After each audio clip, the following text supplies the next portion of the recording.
Hello, everyone. I want to talk to you, but I just realized that I've got a cursor problem and I don't have the exact thing I want up, but now I do. So now I can see you all. It's like that full screen multi-monitor cursor problem. You know how it is. You know how it is. Hey everybody, what's going on? What's new? Wandering Hulk, and also Soch, and also Prax Atomica. I so rarely catch the opening; it always catches me off guard. Trooper Prax. Hey everybody, how are you all doing? What what, what are you doing? What is new? What is happening? Um, hey Chromatic, howdy. Hey everyone. Hey, happy Thursday. Hey, I should say, yeah, I'm Trooper SJP, and this is the Academic Foxhole. And today we're playing The Long Dark, or also known as Hypothermia and Hernias. It's like Dungeons and Dragons, but instead of dungeons, there's hypothermia. Instead of dragons, there are hernias. It's like that. I don't know, short for society. I say it like sock. Hey Annie Geek, how are you? And thank you for posting that link to your VOD. Wandering Soch, uh, in the movie The Outsiders, which was based on the book by S.E. Hinton, featuring a bunch of brat packers that people don't really talk about as much because right now they only talk about Name the people game. from. I just saw that. Uh, Only talk about the people from the John Hughes movies as Brat Packers, but there were other non-John Hughes movies that also put people in the Brat Pack, and The Outsiders and Rumblefish was one of those Brat Pack, was one of the, like, a bunch of people, you know, were part of the Brat Pack because they're part of those movies. Anyway, my point being that in that movie, there was a gang in The Outsiders, and they were called the Soches, for, like, I think society or social. I don't know. Anyway, the point is that maybe you're like wandering Soch, but there's a lot of dramatic piano music happening, but that doesn't matter. Hello, Godlar. No problem, sir. I hope you're enjoying it in your free time. Thank you. I just need to say that despite the exceedingly dramatic piano music, it is time for the name game. Come on, everybody. I say now let's play a game. I bet you I can make a rhyme out of anybody's name. The first letter of the name, I treat it like it wasn't there. And then a B or an F, or an M will appear. And then I say boo at a B, then I say the name, then banana, fanner, and foe. Then I say the name again with an F, very plain. Then a fee, fi, and a mo. Then I say the name again with an M this time, and there isn't any name that I can't rhyme. Atomica, Bob, Atomica, banana, fana, foof, Atomica, fee, fi, mo, Atomica. The name game. Thank you so much for that sub. I gotta tell you, um, Atomica says, "Oh hey, 24 months. I've been subscribed as long as Super has been playing the Outer Worlds." Uh, so I wanted to tell you all something that is important, or it's not important. I mean, it is important, but like, I'm just gonna tell you anyway. So the thing I wanted to tell you was, I have a lot to do. And sometimes when I have a lot to do, I procrastinate on the things I have to do by doing other things that I have to do, but that are not as important as the things that I really have to do. So today I sort of got caught in a little bit of a thing where so what you may not know about me is that I have a ledger, an Excel spreadsheet with every single stream I've ever done, starting from the very, very beginning, going to the present day, and I have like a bunch of data on it, on that. Actually, the spreadsheet itself has got a bunch of different data in it, but I've got like every single stream I've had, including times when I was supposed to do a stream, but then I couldn't because of Gen Con or whatever, right? And all the way back from the beginning to the present day.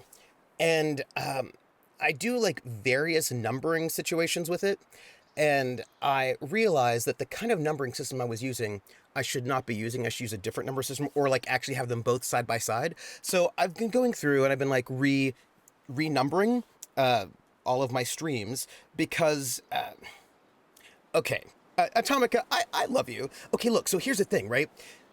This is how I've been doing it. Like, all of my video game streams I number 1, 2, 3, 4, 5, 6, 7, 8. But then my RPG streams on my channel I number with their own numbers. And then all the channels, all the streams on other people's channels, I also number with their own numbers, right? So, like the Regiment, which was GM'd by Prax, and you can find the VODs on her channel, was like 8 episodes, I think. And so that's numbered 1 through 8, right? So everything is its own numbering. But then I realized that is actually throwing off my anniversary numbers, right? Like for my 500th stream or my 700th stream, because actually there are a bunch of streams that are not counted that are on my channel that should be counted. So I'm going through to renumber everything. And in the process of renumbering everything, I just realized that, it's my 5-year stream anniversary. It's my 5-year stream anniversary. I started November 5, so we're a little bit late. It's my 5-year stream anniversary, and I feel like I should do something to celebrate it, which means I should figure out what we're going to do to celebrate my 5-year stream anniversary, but I don't know what. And I don't know when. But I'm going to figure it out. And maybe we do it. I don't know. I don't know. But I feel like it's been 5 years, right? And I feel like I should do something to celebrate. What? I don't know. Plus, I might have a surprise. But these are all things that we're like, who knows? Atomica said, "Hey, Toy Boat Sailor. Hey, how are you?" Atomica says, "For some reason the other day I was thinking about that sci-fi cat game you played a while back." Oh yeah, that was super fun. That was over on We Are Nerdsmith. That was a good time. I played 2 different cat games, but that was a good one. Is there something else I wanted to tell you all? Oh yes, no, maybe. Happy Streamiversary, Streamiversary.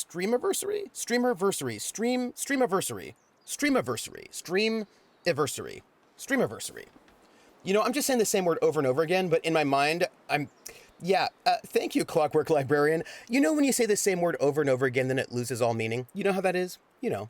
That's what's going on right now. Streamiversary. I don't think it's streamerversary. I think it's stream-aversary. But is it aversary or iversary? Is there an A or an I? Anniversary, streamiversary. I'm falling into a rabbit hole. It's what's happening. Anyway, my point is that I feel like I should do something, like something exciting before I move back from my life. Because for my 5th year anniversary, I don't know what I'm going to do though. I don't know, but I want to do something. 24-hour stream to celebrate. The only problem with doing a 24-hour stream is then you have to fill 24 hours worth of content. And I just feel like I'm not exciting enough for that. I could maybe do a 12-hour stream. The word stream replaces the "an" at the beginning. Right. Yes, so it should be iversary, right? Streamiversary. I could maybe do a 12.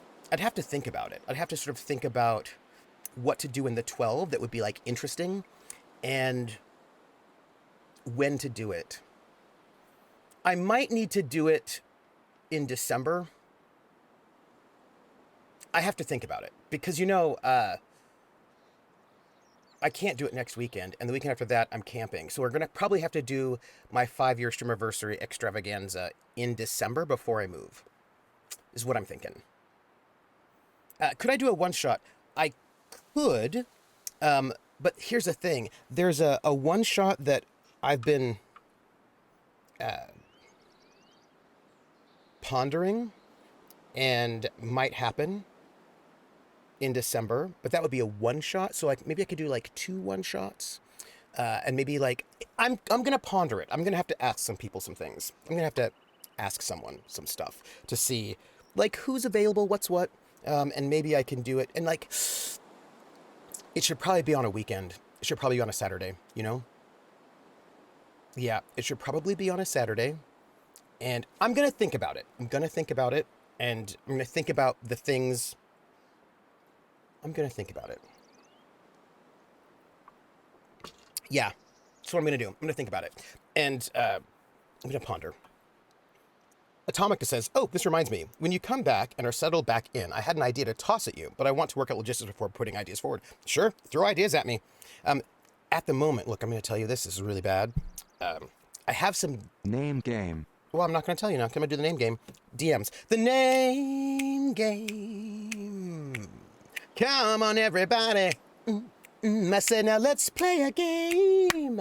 I bet you I can make a rhyme out of anybody's name. The first letter of the name, I treat it like it wasn't there. And then a B or an F, or an M will appear. And then I say bo at a B, then I say the name, then banana, fanner, and foe. Then I say the name again with an F, very plain, then a fee, fi, and a mo. And then I say the name again with an M this time, and there isn't any name that I can't rhyme. Wizard Styles, Wizard Styles, Wizard Styles, Blizzard Styles, Banana Fana, for Fizzard Styles, Fee, Fi, Mo, Mizzard Styles. Wizard Styles,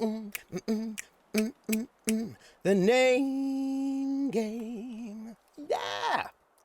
Yes. Thank you for that resub. I just want to say, everybody who subs to my channel and who follows and who shows up and watches, thank you.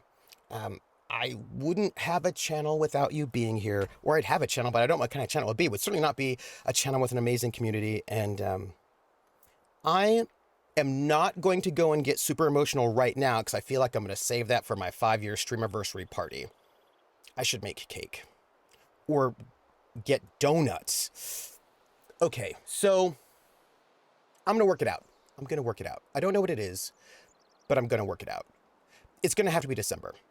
It's going to, if that's it, it's just going to have to be December. We're going to do it top of December. It'll be like 1 month late, but we'll do it. We'll do it.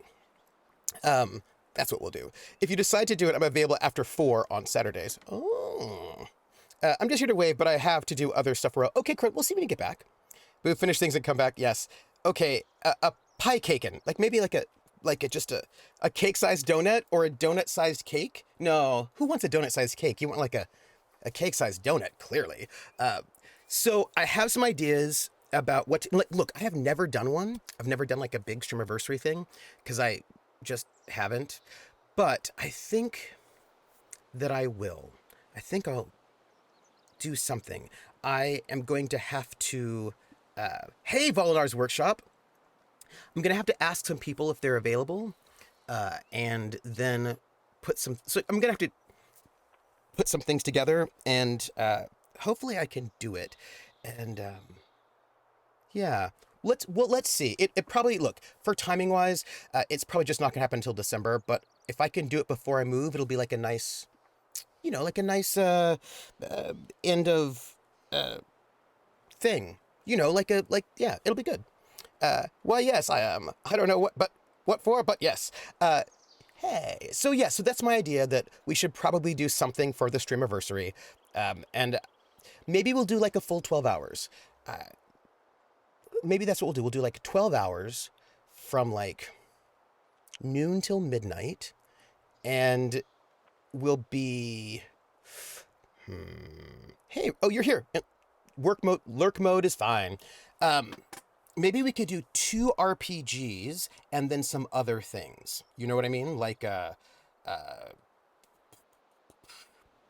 wonder what would happen if I did a full 24 hours. I feel like I can't do 24 hours because what would I even... You know what? I'm not going to talk about this right now. Somebody actually requested something else from me. Put out like an option or opportunity, and I thought, you know what, I'm not going to think about this right now. I'm not going to think about it, but I am thinking 2 one-shots maybe, right? Like two one-shots, maybe grab some people and interview them. Well, not interview, like a little bit of a chat with some people who are important to my streamiversary journey. Maybe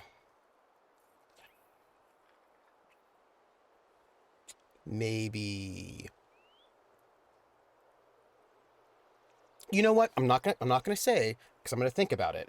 But I have some thoughts. I have thoughts, and let's see if we can do something really cool I'm gonna work on it. I'm gonna work on it. This is 'cause look, I didn't realize that I sort of forgot until I was like working on this thing. And I was like, oh gosh, it's like my 5 year stream anniversary. Also, I've done like 800 streams or something. That's probably not true. It might be true actually. I've done a lot of streams. Uh, anyway, I'm gonna finish my tabulation and then I'll be able to tell you. Okay, so is there any kind of news that I want to share with you all right now? Um, Not really. Just I've got some things percolating, and oh, I know DMs. I've got DMs from people who are like, "Hey, do you want to do X, Y, or Z?" And I really need to go through those DMs and respond to them because I have not really responded to anything until because of those presentations I was doing, and so I need to start really contemplating. Look, let's talk. Hey, Scabbynack, I need to start contemplating what my fall schedule is going to be like. That's not true. My spring schedule is going to be like. There will be more Kolos. I know that because people are in. I'm going to have to think about. I was in talks to do a second long campaign on a different channel, which would be 2. Oh, I need to DM somebody something too. Oh my goodness. Anyway, so look, I've got to go and work out my schedule and figure out because I'm going to start teaching again in the spring, which means. But I'm also going to be a scholar in residence, which means I have to do a weekly event with my students, which I'm teaching Tuesday, Thursday, so probably Tuesday night. So my Tuesday nights are going to be done. If I teach Tuesday, Thursday, I need to get grading done. So like Monday, Tuesday, Wednesday are probably going to be not functional days for me, which leaves me Thursday, Friday, Saturday, and Sunday for streaming. That's 4. So I have to work that out. I've got to work out things like what am I going to have in my schedule. So we're gonna work it all out together. But I don't have to think about it just yet. So. And there are just like these things I want to do. You know what I mean? There's some things I want to do, and I want to GM more things. You know what I mean? I have more things I want to GM. I just have to work it all out.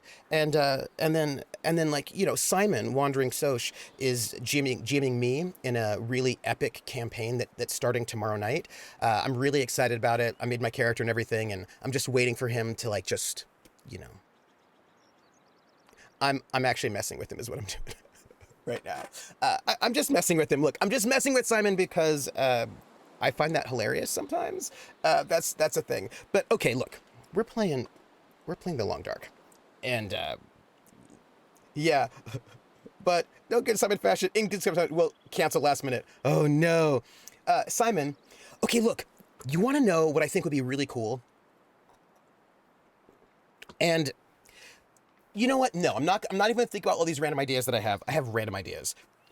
The long dark, says Chromatic. Look, but we're gonna escape. But I do want you in a long form campaign. See, you have to let me know so I can plan it. I can plan anything. Where are we? Are we in the dark? I think we're in the dark, everybody. Oh yeah, you know where we are? We're gonna go down this sketchy. Yeah, we're gonna go down here.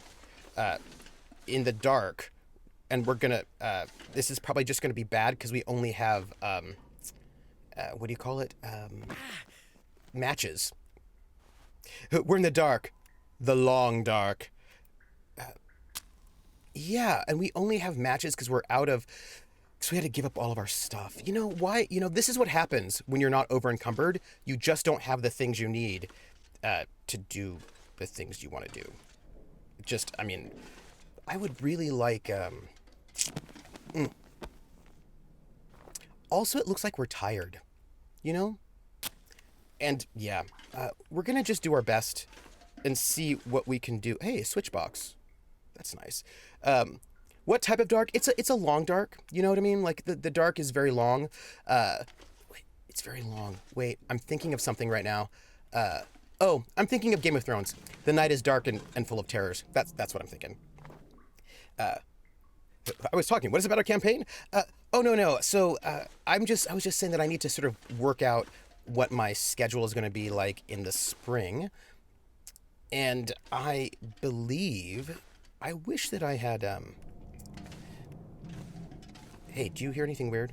Oops. I wish that I had. What's the word? Let's. Do I have water?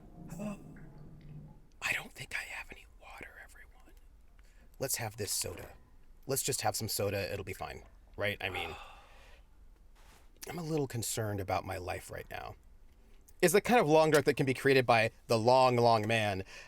So basically, I just need to ponder what I'm going to do with my scheduling for the spring. And I've got Kolos, which will come back for season 5, which is awesome. I wish. Ooh, I wish I had light, but I don't. I'm just lighting matches, and it's awkward. I just want you all to know it. Anyway, so we've got Kolos coming in. I've been in discussions to GM another long-term campaign, one that has been something that's been on my mind for a long time on a different channel. I'm not quite certain exactly where we're going to start, but I need to talk about that the new year, like scheduling and all of that. There's some one-shots I'd really like to do. And there are some maybe mid-length campaigns that I'd like to do, like, one season sort of things. They're like, why are all these drawers empty? Why does nobody love freedom? This is what I want to know. Well, if you need a meat Jaeger, let me know. Are you allowed to say what system? D&D. See, okay. So that long campaign that I'm talking about is complicated. It's complicated. I don't think I could tell you because I feel like it's a little bit too complicated. Because there's going to be a little bit of shenanigans involved, is I think the best way to put it. Yes. Ouch. Hey, I've got a little bit of light. Where's the light coming from? Okay. Hey, look. I have a little bit of light. That's good. That's good. Right? That's good. Talking RP news, I finally got the Kobold campaign I've wanted to do forever rolling. Ooh, nice. I approve and appreciate some kobolds. Also, hey, y'all. What do you think, I think what we need is to get a key code. And I think that's what we're looking at, is trying to find a key code. Oh. I do not like that I'm wasting all my matches. I do have 140 of them, but they go so quickly. And what if I need them? Do you see what I feel like you don't see what I'm saying. Don't worry about it. Don't even think about it. Anyway, there are some things that I want to do, right? Like there are some... You know what? I just thought about something. There are some opportunities. I know it is time to light the room on fire. This is what. First off, Anna Geek, I appreciate. I could use this. I appreciate you and your appreciation of arson. Let's search this. Just out of this stuff. Lantern fuel, everybody. We just got some lantern fuel, and we're going to use it right now. Let's find that lantern of ours, and let's, hello, lantern, where are you? There you are. Let's, refuel. It's not a lot, but... So, you're saying that we just became best friends? Just saying. It literally opened on the party fighting a young dragon along with the entire clan of kobolds fighting each other as they pick sides between the rebel kobolds and the dragon. Oh, nice. Hey, look, everybody. We have, we're a little tired, but we have a lantern. It doesn't have a lot in it, but this'll get us somewhere. And All I gotta say is, I don't want that scrap metal. Because I don't need it at the moment. Okay, let's, oh, look at this. We've got this is so much better. And we're gonna just That'll take come in handy. more matches. Look, I'm, also, it's, oh, really? What system are you using? What system are you using? Now I want to know. You're doing a Kobold campaign, but not in D&D, which is exciting. So what system? The night. Oh, go DM. DM the family D&D game. A homebrew. Oh, interesting. Okay, I can approve of this. I'm a fan. So we are crawling around in a kind of a mysterious way, and I don't know where we are, or if we're going to be able to get there before we run out of lantern fuel. But we'll do our best. Look, I'm going to tell you, I want to break down everything and take everything. Plant fuel. I can use this. But I'm not going to, because I think Krellin may not technically be here, but I know the ghost of Krellin is telling me not to carry everything. So I'm just going to carry some of the things. Right? Yeah, like there's a lot of systems I just feel like I should, hey, look, it's not too dark. This is not bad. Look, there's just a lot of systems that I really feel like I should be GMing and I should experience. And that I'm not makes me a little sad. I'm also going to turn this on just so we can make sure we don't miss any looting, because we would have missed, for example, this. I don't need that. We'd miss stuff, and who wants that? I don't. At least you're in a position to be killing more things with guts. Although I kind of feel like I need some guts now, you know? Like I feel like I'm sort of low on guts. This'll come in handy. Okay, look, mittens, that's cool. Can we find some shoes? Because, not to make anybody alarmed, but we don't have any shoes. We are still shoeless. And I find the lack of shoes. I find your lack of shoes. What was it? How's the quote go from Star Wars? I find your lack of shoes distressing. Distressing? No. It's a Darth Vader quote. How does it go? I find your lack of shoes Thank goodness. disturbing. Thank you. We are shoeless, Joe. Distasteful? Disturbing, right? Disturbing? Oh, look, we got stuff. Yes. Okay. I feel a little bit better considering that we are now a little bit over encumbered. I feel like, that's good. I know. Oh, hey. More matches. Awesome. Look, I'm feeling good. It's disturbing. I find your lack of shoes disturbing. And then there'll be some, what do you call it? Force choke. That's it. Is it food or? Yes, it is food. It's food. Don't even worry about it. Oh, do you feel better right now? I do. I feel much. Oh, what happened? What's going on? Wait, what's happening? Wait. I just, hey, what's happening? What's going on? I didn't even save. Hello? Did somebody punch me in the face? Who are you? Who are you? I hope you're not gonna be violent towards me. A locked case. Wow, that is interesting. You some kind of looter? A locked metal case is a thing of the old world, stranger. I don't know you. A world of closed doors and things being off limits. I don't like how this conversation is going. Yep, nope, don't like how that conversation is going at all. Nope. If you Yeah, see, I was part of that world. But that world's over. if you have taken my This is stuff, world now. And in my world, I make the rules. I don't know you. We're not In friends. my world, see, there are no locks. That's nice. Are you gonna punch me again? Yeah, you are. So- Your world sounds crazy. See, I have thoughts about this situation. What's in the case? It's none of your business? I have no idea.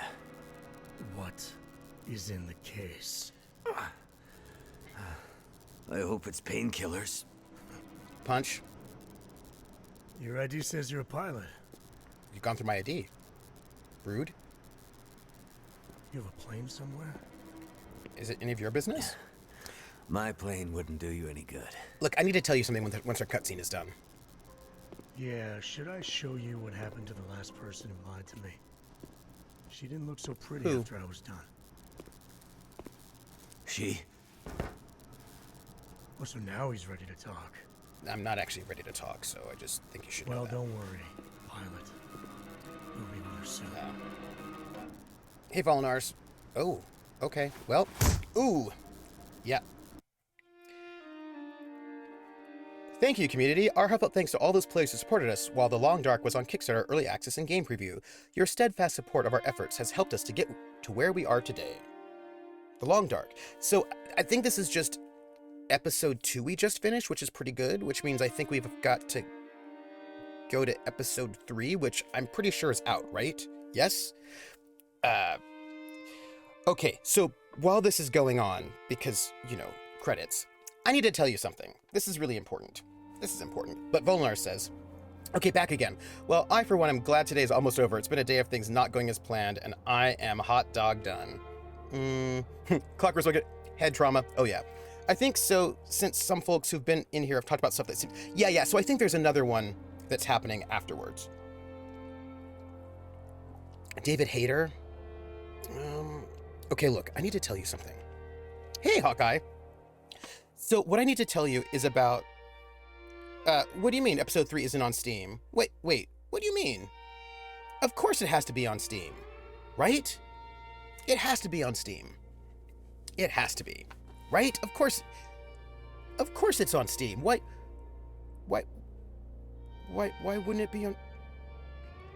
Okay, look, I need to tell you something about people saying, give us the code or we'll kill you. Those people, you know, people are like, give us the code or we'll kill you. Now, I'm going to torture you for the code. If you tell me the code, I'll let you go. That kind of thing. Look, I'm going to just check because I refuse to Name believe that. game. Ooh, the name game. Come on, everybody. I say now let's play a game. I bet you I can make a rhyme out of anybody's name. The first letter of the name. I treat it like it wasn't there. And then a B or an F. Or an M will appear. And then I say he bo at a B. Then I say the name. Then banana, fan, or info. Then I say the name again with an F, very plain. Then a fee, fi, and a mo. Then I say the name again with an M this time. And there isn't any name that I can't rhyme. Hawkeye, bo buckeye, banana, fana, fo fuckeye, fee, fi, mo mock eye. Hawkeye, the name game. Thank you so much. Oh, look, we can continue episode 3. It's there. We got it. Hawkeye. Okay, so let's just continue episode... Okay, no, we can't continue episode 3 just yet, because I have to tell you this thing first. I return with toast, proving that my new toaster oven does what it was purchased for. Good.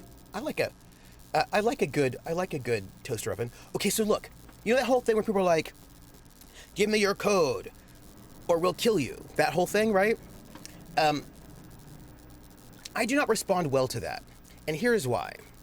I do not believe anybody who has captured me, is willing to torture me, and it will say, give me the code or we'll kill you. I do not believe that if I gave them my code, they still wouldn't kill me anyway.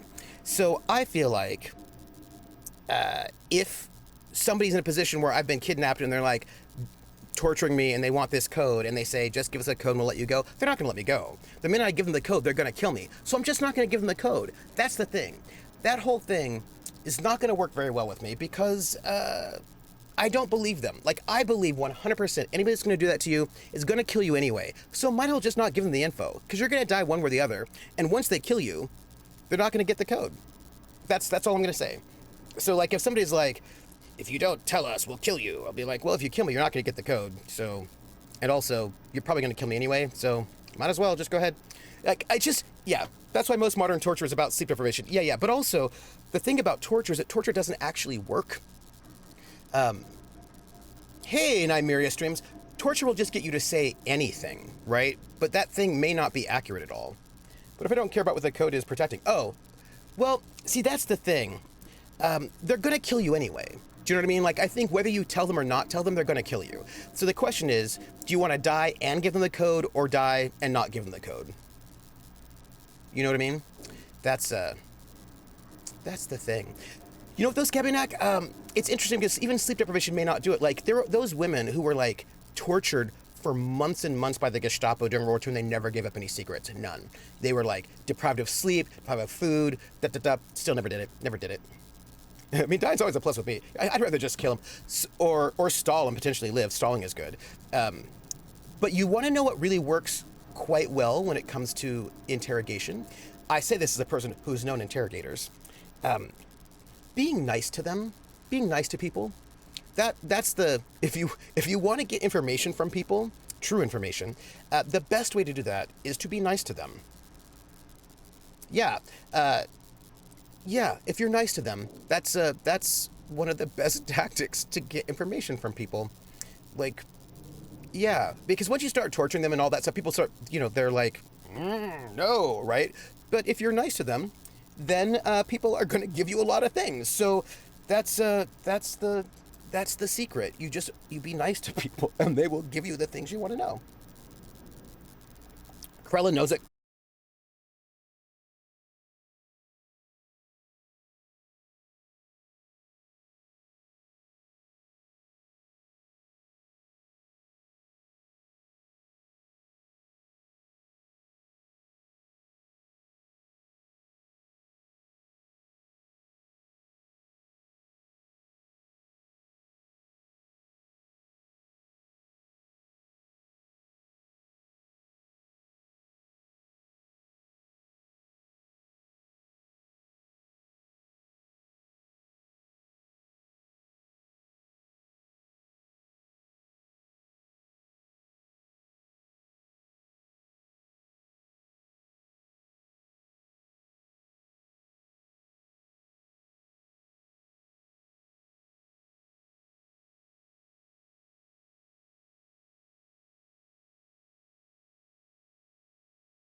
found you out in the snow a few days ago. A few days? Yeah, no, they run their Almost campaigns on their dead. channel. You're half frozen and then feverish. Judging by those cuts, you've been dealing with more than just the bad weather. Oh, I ran into some trouble y'all. on the other side of that tunnel. By the looks of it, I'd say the trouble ran into you. Where am I I? hope she's not a I whiner. told you. My house. Yeah, but that's vague. You're still weak. Rest up and we'll talk more later. No, I'm I'll be okay. Suit yourself. Then let's talk. Oh, yeah, okay. That's good, but okay, that's great. Hold on. I have jelly beans here. And where did they go? Nope, that's not jelly beans. That's a severed head. Ah! Nope, that's not. It's not really a severed head. It's a head in a burlap sack. Don't worry about it. It's not really a head. I didn't murder anyone. Found him. I found him. We can't play this game without some cheap jelly beans. And we have them. And I think this is going to be good. It's going to be awesome. You know what's interesting? The thing is, I feel like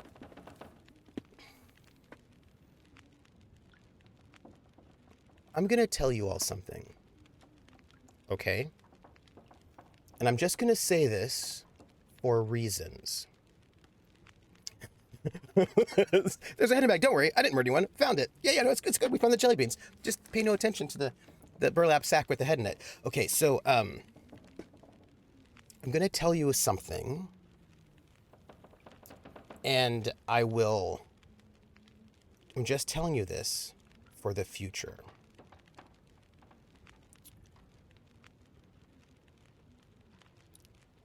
If you ever see me GMing a game of D&D that is more than just a one-shot, be suspicious. That's all I'm saying. That's all I'm saying. That's all I'm going to say. If you ever see me GMing a campaign that's not like a, 1, 2, 3 shot for charity or something, probably just a one shot for charity, you should be suspicious. And I'm just saying, that's all I'm saying. That's all I'm saying. But keep it amongst yourselves. Don't tell anybody else. Like, nobody else needs to know. That's all. Scabberdack says, I'd be suspicious of you as a GM in any game, but only for good reasons. If Trooper's DMing a full D&D campaign, it's a doppelganger.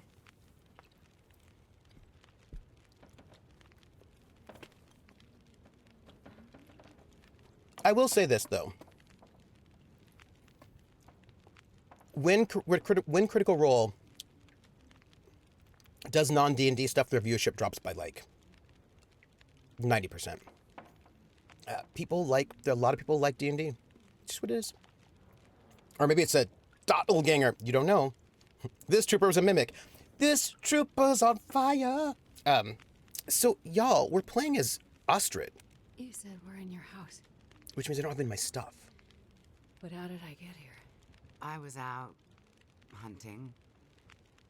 Came across you in the snow. Buried. Oh. You'd been out there for hours. Oh. Maybe even days. Nearly dead. Do I have hypothermia? Well,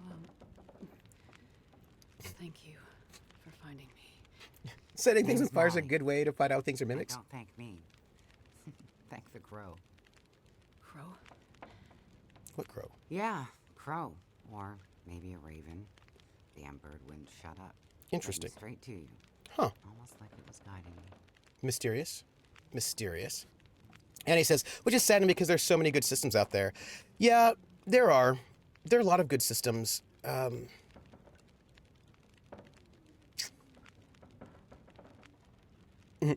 Krellin's like, I don't know any geek. I think maybe all systems suck. Sure, we burned down the orphanage, but at least we cleared it of mimics. Right. The thing is, I think, what is that quote from Hamlet? There is no good or bad, only thinking makes it so. I think there are a lot of good systems, but every good system is also not good, depending on what you're going for. Do you know what I mean? GURPS is the only good system, but GURPS is also really bad for some things. It's good for some things and bad for others, and the exact things that might make a system good might be the exact same things that makes it bad for other people's taste. Do you know what I mean? Yeah.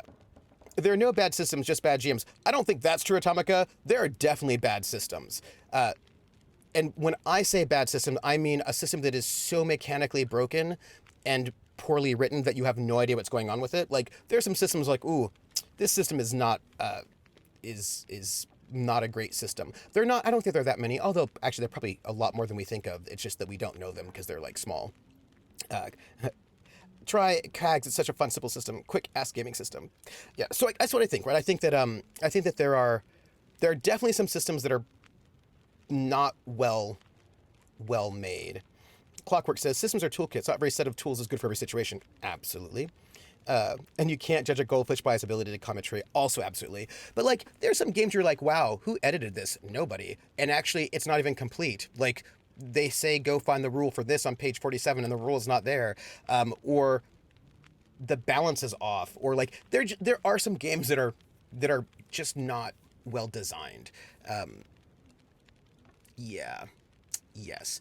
Now, I will note that whether or not you like D&D, it is a well-designed game. It is designed to do a thing, and it does do that thing. Whether or not you like Powered by the Apocalypse. Like games, there are games that you may or may not like, but that's not the same thing as whether or not it's well-designed. If you know what I mean, right? And I feel like being able to separate whether or not something is effective at doing what it's trying to do versus whether or not you like the thing that it's trying to do, to separate those two thoughts, I think is important. Because...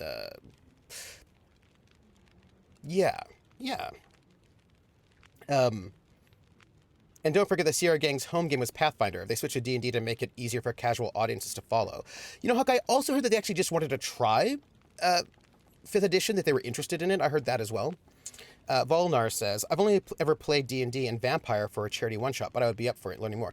I think, Volnar, I'm going to say something, and I'm going to contradict myself at the same time, right? I'm going to say two things that seem to be the opposite things, but I'm going to say them both because I do believe them both, right? Ani says, I'm loving Mage Ascension, but some of it isn't worded well. Atomic says, my system is probably terrible, but that's why I'm playtesting it between friends. Some people did not like playtesting. They did not playtest their stuff back when. Crone says, PBTA is really not a system for me. I'm currently running a Mage Werewolf hybrid game with friends. Oh, that's cool. Volnar says, then there's also taking into account how the group adapts or changes the rules to fit their game. Yeah. So what I would say, these are the two things I'm going to say that are contradictory.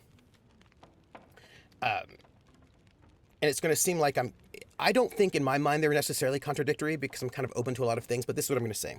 One,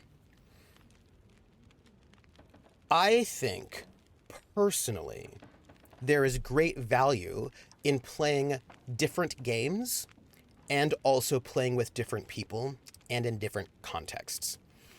I think there's great value in that for me. I personally learn a lot.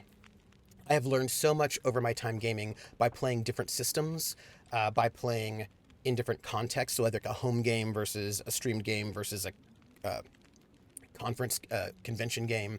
I've learned a lot by playing different genres. I've learned a lot by playing the same game, but with different people. Something I was like, oh, I don't think I like that. Then I played with somebody else. I was like, oh, actually, no, there's something really cool and interesting here. So for me personally, I find great value, and I feel like I've had a lot of growth by playing a lot of different systems and playing with a lot of different people and playing a lot of different contexts, right? So this is a thing that, for me, I have found great value in. But wait, and if someone is interested in that sort of thing, I recommend people doing it. That said, here's the that said. Some people only want to play one game. They found a game they really like, and they only want to play that game. And I think if somebody only wants to play one game for the rest of their lives, that's also okay, right? Like, I do not think you should shame anyone for only playing one game. Now, most of the time that game is D&D, but it could, like, I know people who will only play Rifts, or I know people who will only play whatever that game is, right? And if somebody only wants to play one game for the rest of their lives, that's fine. Like, it's like, you do you. I'm happy for you. I don't think that a person is not a good gamer or not a good person if they don't play lots of different games. There are a lot of reasons why people don't play lots of different games. Some people have a really hard time learning different games, so they don't really, some people don't enjoy learning systems, so they have a game system, they know it, they like it, and that's what they want to do. Some people just really feel really good about the system they're playing, and that's what they want to do. They want to play that system. Like all sorts of things, right? So I do not think anyone should be shamed for not wanting to play multiple systems. And I know that one of the reasons why I like to play multiple systems is because I'm a weirdo. Like, I really like to analyze systems, how they work, and comparing and contrasting different systems helps me figure out how systems works. And many people just don't care about that. They just want to play the game. You know what I mean? They just want to play their game, move on, and not deal with all the stuff that I really find fascinating. So while I personally find great value in it, and if I found somebody who was interested or it seemed to me like they'd be interested in different things, I would encourage them to do it. But I also would never want to shame somebody who's got that one system they like. They don't have to do any prep for it anymore because they just don't like the back of their hand, and that's what I just want to stick with. I think that's also fine. So it's like you know what I mean? Like, yeah, that's what I'm trying to say. That's what I'm gonna say. Ooh, hello. You know what I need to do? I need to find out. I missed some chat, so I have to scroll back up. So let me see what's happening here. Volinar says, that's a good feather in your cap. It also teaches you ways to adapt other things into different systems and genres. Mm-hmm. Although what's really interesting, Volinars, is that I'm a person that I don't do a lot of house rules, actually. There are games that are more toolkits than others, and so they give you a space to create house rules, like Fate is one of them. They have like toggles and switches, but I'm not a very big house rules person. I tend to be a person that finds a system that I think works and then we'll play it. And if a system does not work, rather than spending a lot of time adapting it, I'm just going to play a system that does work. Do you know what I mean? For what I'm trying to do. Of course, some systems are toggle systems. A lot of the generics are toggle, and I'm sort of prepared and totally fine to sort of work on toggles with generic systems. But I don't tend to sort of like do a lot of construction work to make a system that is not working for me work when I could just play a different system that does work for me for what I'm trying to do at that moment. One reason is that there are way too many games. Krellin says, the Sierra crew clearly love the swinginess of a D20, so I can see how lots of other systems aren't great fits for them. Exactly. Wandering Soch says, I have stuff on my shelves that have been there for 10 years and I haven't touched them yet, and I've got to play them. Volnar says, plus some people can't find groups to play things other than D, if that at all. That's also true. Some people, like, sometimes, you know, Volnar, like, this is, for me, one of the greatest things about the online revolution in RPGs, is that when the only people you can play with are those 5 people that live where you live, and they only want to play one game, whatever that game is, you may not be able to play other games, right? So online has allowed me to find people who'd be willing to play some super random stuff. Like if I wanted to play, I want to play Winterhome, I think it's one of these games from Jason Morningstar. That would be really hard for me to do back in my old meat space, like to find people who'd play that. But now I can find those people. So there's a lot, like online has opened up a lot more ability to play different things. Like just, I mean, think about this. Just with Praxagora, this Mephoria, Prax, I've played Firebrand, a Firebrand's hack. I've played so many different systems just because I ran into Prax and she was like, here's some games I want to run. I was like, cool, let's do it. Right. And so like, I feel I'm personally very happy about the fact that being online means I can meet people who are willing to try out new things with me. So that's cool. Scabby says, there are a lot of people who like to have system mastery to be comfortable when they play. Absolutely. This is true, Scabbynack. I mean, if you were always playing new systems, then you never get that mastery. Do you know what I mean? And some people really just want to dig into one system and really know it very, very well rather than jump around to lots of different systems. Annie says, I'm still trying to learn Unknown Armies. PB made it seem so easy. Oh yeah, she was using Unknown Armies, I think, 2nd edition. I've got all 3 editions of Unknown Armies, which is a very cool system. I like it. I like it a lot. Scabby says, I'm not very comfortable asking a bunch of questions in the middle of a game. Thankfully, I also like to learn trying new systems enough that I'll just ask anyways.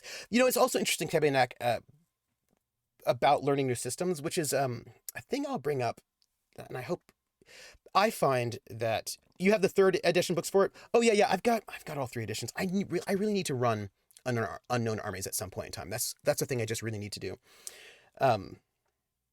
Volnar says, I'd imagine running such a variety, house rules for all that would be a mountain to work out, which is why I've never played growing up in nowhere, Nebraska.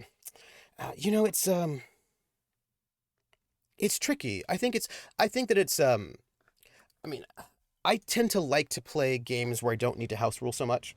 And if I do house rule, which I don't do too often, it's usually something, it's usually like, we're going to use this rule or not. Usually it's about like options. And I always like sort of put it out there up front. But I also let people know how I interpret rules. I was like, hey, this is what I tend to be doing. So I want everybody to know where we're at. I was watching a Kimchi video, Legal Kimchi is so great, where he said no one read the D&D books from cover to cover, and I have to admit that I have in fact read my D&D books from cover. Oh, I did too.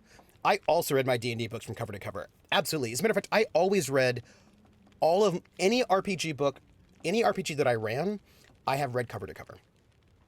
I even read GURPS from cover to cover, and people say you don't need to do that, but I have. I've read it. I always read my RPG books cover to cover. It helps me, and I think one of the reasons why is because I'm very much an improvisatory GM. I like to improvise. And so for me, and I'm also almost always introducing the system to new people. Like often we'll do a lot of different systems. And if I'm going to introduce it to others, I need to know that game backwards and forwards so that I can help people who've never read this.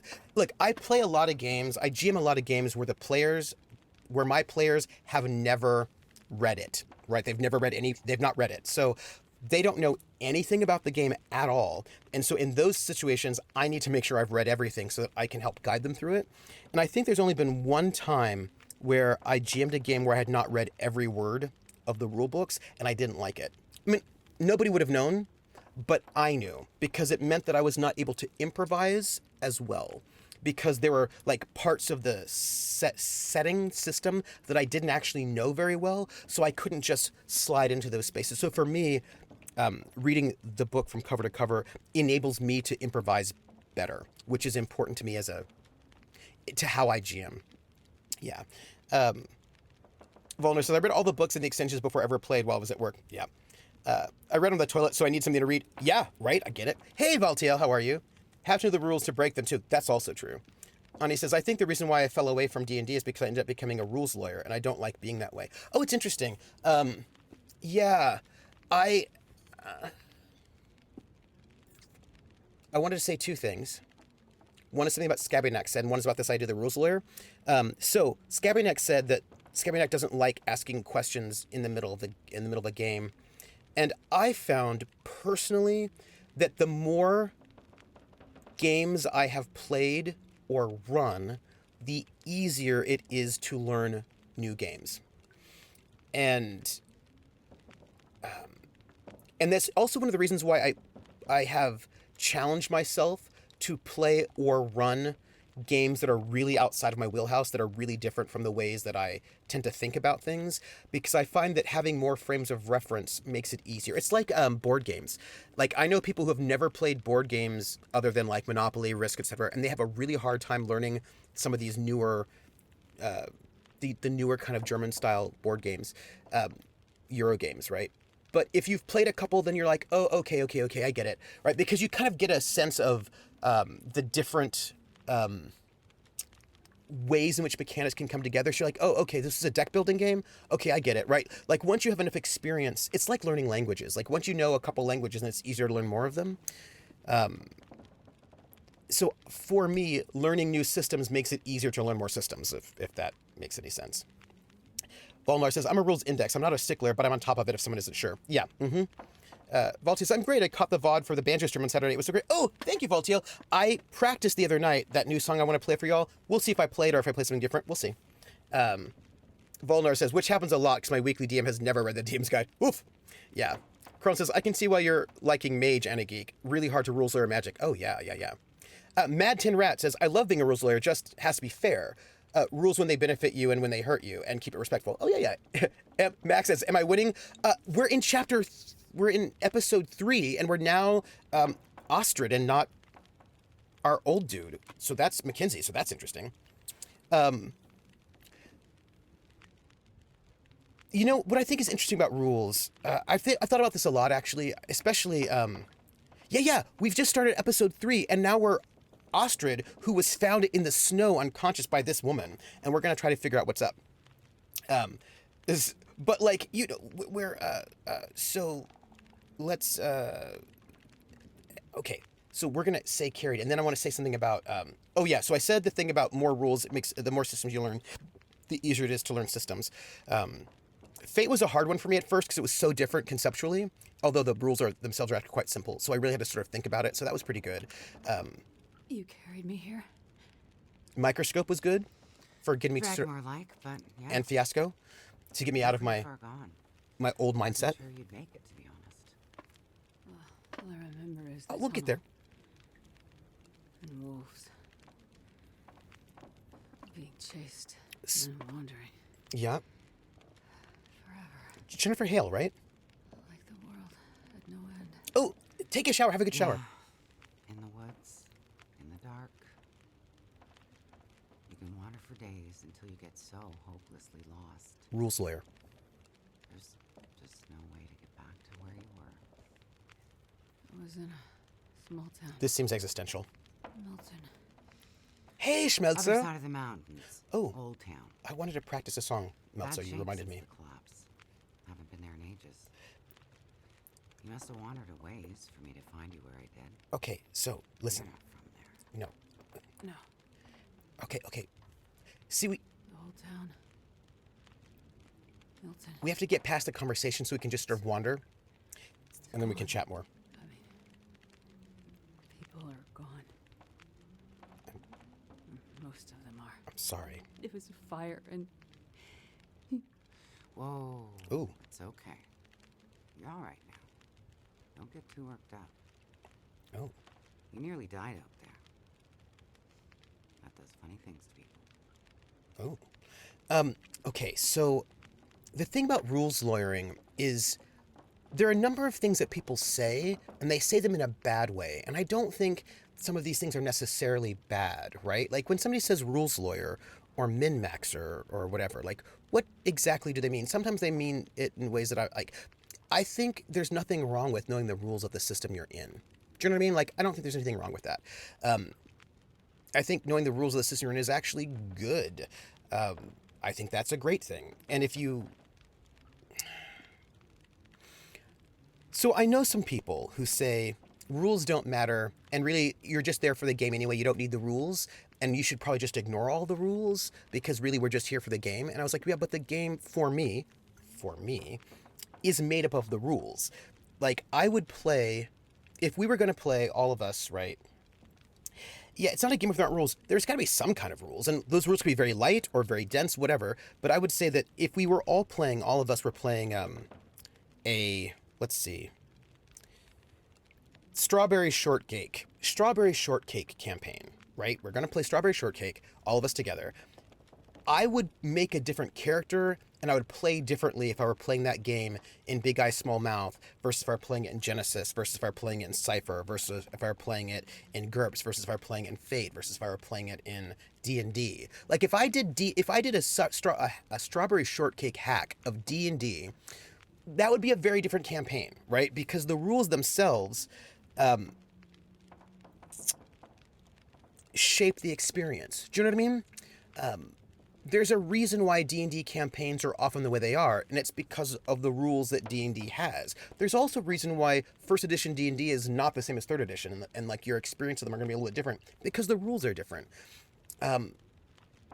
What your character sheet looks like shifts what's it like to play that character. You know? I need a game with rules about when I get to talk, otherwise I'll just watch. See, Scabby Neck brings up a really interesting point. There are some people who say, oh, you don't need rules for social stuff. That's just RP. But some people do need rules for that. And if you have rules for that, then all of a sudden it changes your experience. You know what I mean? Like, the game ends up being different if there are rules that help you do that versus if there aren't. And I'm not saying one is better than the other, but I'm saying that they're different. Valtiel's like, Strawberry Shortcake? GURPS Strawberry Shortcake game? When? Wandering Soch says, without rules, you're just playing make-believe. Even improv... And this is true, Wandering Soch. Improv has rules, too. D&D Strawberry Shortcake would be a grimdark Strawberry Shortcake. It would, right? Because there'd be a lot of murder in D&D Strawberry Shortcake. That is just this is very delicious, and then you stab people, right? That would be... Pretty Soldier Strawberry Shortcake, yes. Had to wait. What are you talking about? We're talking about how rules actually matter quite a lot. I mean, people always say, "Oh, the rules don't matter. You can do anything with any game." It's like, but that's not really true. Rules help shape your perception of the world of the game, and I think about that because I've played so many different games. Right? Yeah, some games are better at some things. Yeah, Call of Cthulhu Star Wars Short would be better. That would be actually really interesting. But you know what I mean? Like, if you did like, this is the thing I think a lot about the ways in which people really underestimate how mechanics shape your perception. For example, if you're playing any of the World of Darkness games, a game where there is some kind of tricky mechanic, right? If the rules don't matter, you don't need a game at all, and you should stop shaming people for playing games. Well, that's true. Yeah, like Good Society has a lot of social components. Yeah, and as a matter of fact, what's interesting about Cakebite, what's interesting about Good Society is that one of its central mechanics is about your reputation, whether or not the people in town think well of you or not. And if they don't, that will impact you, right? That's built into the game. That is not built into D&D. It's also not built into Call of Cthulhu, which means if you're going to play those games very differently, right? Because there are different things at stake in them. And that's not to say that Good Society is good and D&D is bad or vice versa. It's just that the rules are different, which puts the rules are like an emphasis. Do you know what I mean? Like, I think of rules as giving you an emphasis for some things, like putting a spotlight on some things and taking a spotlight away from other things.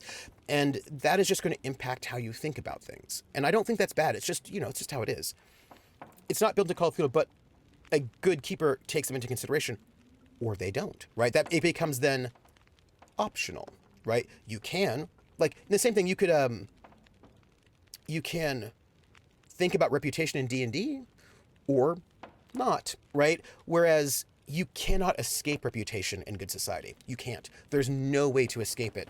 And it has a mechanical impact on your character in a way that it may not in D&D, right? Like, say you, like, kill some townspeople in D&D, and then people are like, we're gonna come after you. You're like, well, I'm gonna make a charisma check to get around this. Like, there's just things you can't get around, right?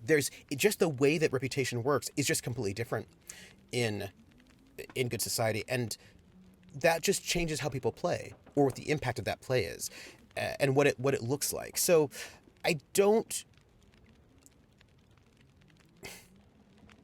I wouldn't allow a charisma check if I was running that, right? But then again, and here that comes into like keeper discretion. And then some players might be really mad at you if you didn't, because they're like, but it's in the rules, I can make a charisma check. That seems unfair, right? So, like, things get weird that way. Max says, sorry, player injury does not mean they can do whatever they want. Same as certain social skills in Steel can't work, yeah. I would say players can try to do whatever they want. There'll just be consequences. That's all. And they may not like those consequences. That would be, but then again, I need to tell players that, right? I need to tell players that that's how I run.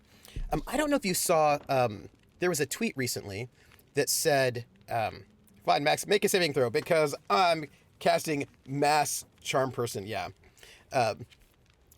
They can try to do whatever they want, correct, but certain things are going to turn out worse than just not running. And here's the thing, there was a tweet recently, and this is where, like, philosophy is really important. There was a tweet that came out on my feed recently that said, actions have consequences is just the GM version of that's what my character would do. Basically saying that GMs who say actions have consequences are basically just jerks.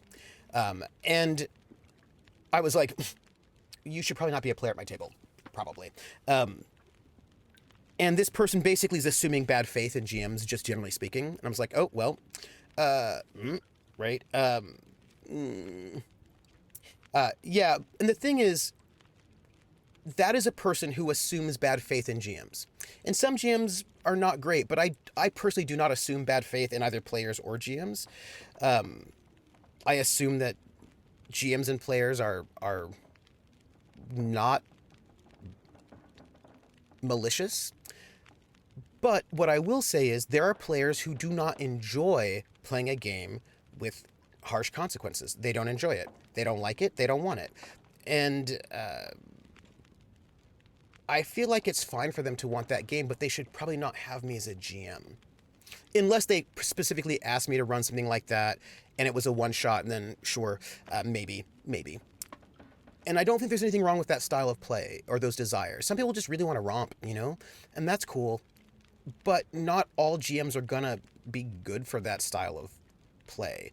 And that's not what I would want as a player, but that doesn't make me better or worse. It just means basically, I just think it's really, really important to be upfront about what you want and what you're serving, because this way you get fewer problems later. Yeah. If actions don't have consequences, how will I ever predict what will happen when I do things? Nice discussion as always, but I got a jet. Oh, Wandering Soch. Speaking of rules, I got a few surprises to prep for my players tonight. Ooh, now I want to know. You also have to trust your GM, period. If you don't, you're going to have a real bad time. Yeah, and if you've got a bad faith GM, you probably need a different GM. Absolutely. Even Gygax wasn't a bad faith. He wasn't a bad faith GM. He was just a really harsh GM, and his players wanted that, and they knew it ahead of time, right? Games have always had realistic, harsh consequences. AD&D, D&D, COC, and every other game I've run. Right, but some people don't want that. You know what I mean?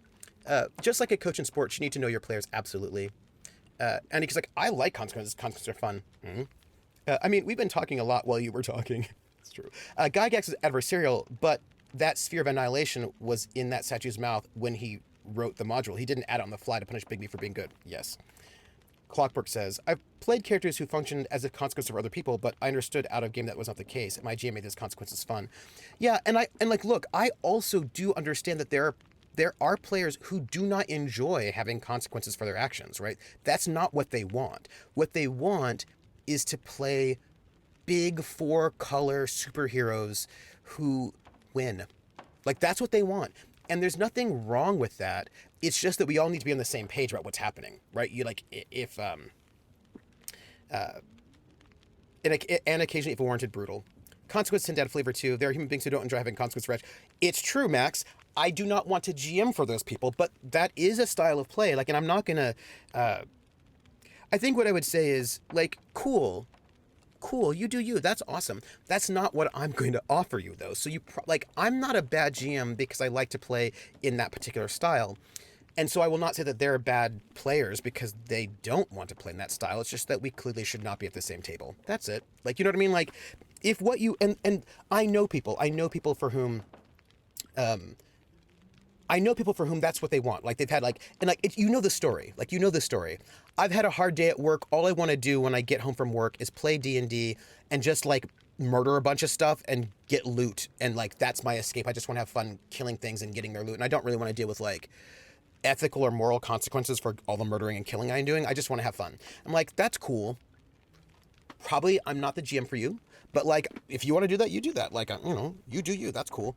But, like, both styles are legit, basically. Wasn't Tomb of Annihilation a response to all the letters Gygax was getting, basically a module made to give the GM's permission to make dungeons super difficult? I think it was actually a tournament module for tournament play. I don't enjoy games where there are no consequences. There are GMs who will not kill a character. I've been in that game. It was ridiculous. But of course, some people do not want their characters to die, period, right? And so, like, it's just, we got to know what we're doing. Either that or because this player said something like, that's the best you got? Yeah, and I thought it was for tournament. Oh, Term of Horrors. Yeah. Thank you. Just like my first one for playing D&D, I finally got to be a Gallant Knight. Yeah. So basically, everybody's got different motivations. And it's okay. Do you know what I mean? Like, I just feel like, and then there's Smitty. And I think, I just think it's important that, so people always say we don't need a session 0, right? Session 0s, we don't need that. Like, in many ways, we've always had session 0s, or many games have. Maybe not, like, even in old school D&D, we did have session 0s. We didn't call them that, and they were usually that first session of the game where we were all making characters. And in that session 0, usually what happens is somebody's like, who's going to play what do you all want to play? Who's playing the healer? It was mostly like just like what classes and you were playing, but there was like some kind of a coordination that happened always in all those games. And I think that we talk about safety mechanisms nowadays and that being important for session 0. One of the things I think is super important for a session 0, really important, is to set expectations. And I think that's the thing we don't talk about enough. I think it's important to just have a conversation about what kind of game we're imagining this being. Do we imagine this a game where, like, I care about encumbrance or not, right? Like, and I think that if people could be a bit more transparent about what kind of game playing they like and what they want, I think more games would have less stress. But we often don't emphasize that. But I think we should.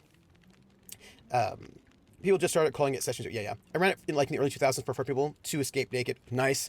The other 2 died horribly. We don't need a Session 0. Hold up right there. Yeah. Yes, hello. Are we actually playing it? We are. We totally are, by the way, Gritty. We're totally. I agree with things that setting expectations. I've never done that, and I should. Yes, hold on. Power? So, power's been out for a while. So here's the thing Yep. about expectations. Think it'll come back? Well, we're used to the power going on and off out here in Pleasant Valley, so we're usually prepared for it. Feels like we run this farm on generators for better part of the year. Scamming X is a very smart thing. Problem is, now the generators won't start. Or the cars, tractor. The TV's dead, radio won't work. Basically, the only thing that works is the old landline and rotary phone. Hey, rotary How phone? is that possible? I guess because it's pre-electronics. The old party line from when this farm was originally put in, maybe 60, 70 years ago. I'm not exactly sure how or why it still works, but it does. Well, that's great. Can you call for help? Find out what's going on out there? There's nobody to call. Nobody else lives around here? Nobody who'd help if you asked for it. Wow. Max notes that Max finished formatting the first draft of their Miskatonic repository scenario, 92 pages, 45K words, and nice. Yeah, I think it was an EMF pulse that like fried everything. So Scabbynax says, I think a lot of people don't know what kind of game they like because they don't think about gaming critically. I think that's true, but I also think, and this is where I'm going to say this about D&D. This is not like me attacking D&D. This is just me noting a thing. Gonmar says, I think Session 0 is too late to talk about expectations. Yeah. Someone is not on board with the other's expectations or what that company's trying to be. They should be filtered out earlier. Gonmar, I do agree. And part of this depends, I think, about, yes. Gonmar, yes. Short answer, yes. I agree with you. But this comes down to another thing that I do that a lot of people don't necessarily do.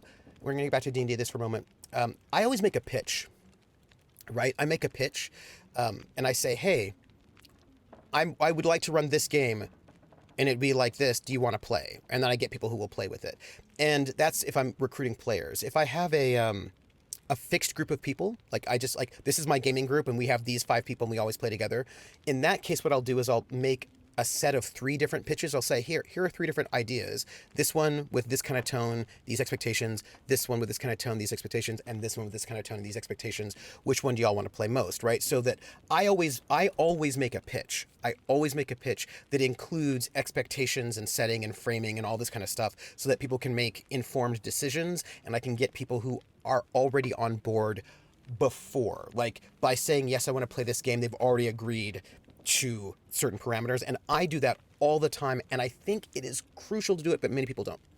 I started doing pitches, has worked out really well. Oh yeah, yes. And the thing is, Gondlar also does pitches, and here's where we're going to get back to D&D for a moment. And this is not exactly a critique, but it is just an effect, right? Noting an effect. Max says, I was a forever DM. I finally just said, no more. I'm running Call of Cthulhu. Come if you want. It's time for a change. Gritty says, just so you know, I will always play games with you. But see, the thing is, I want to make sure that I want to match the game with the players, right? 'Cause that's important to me.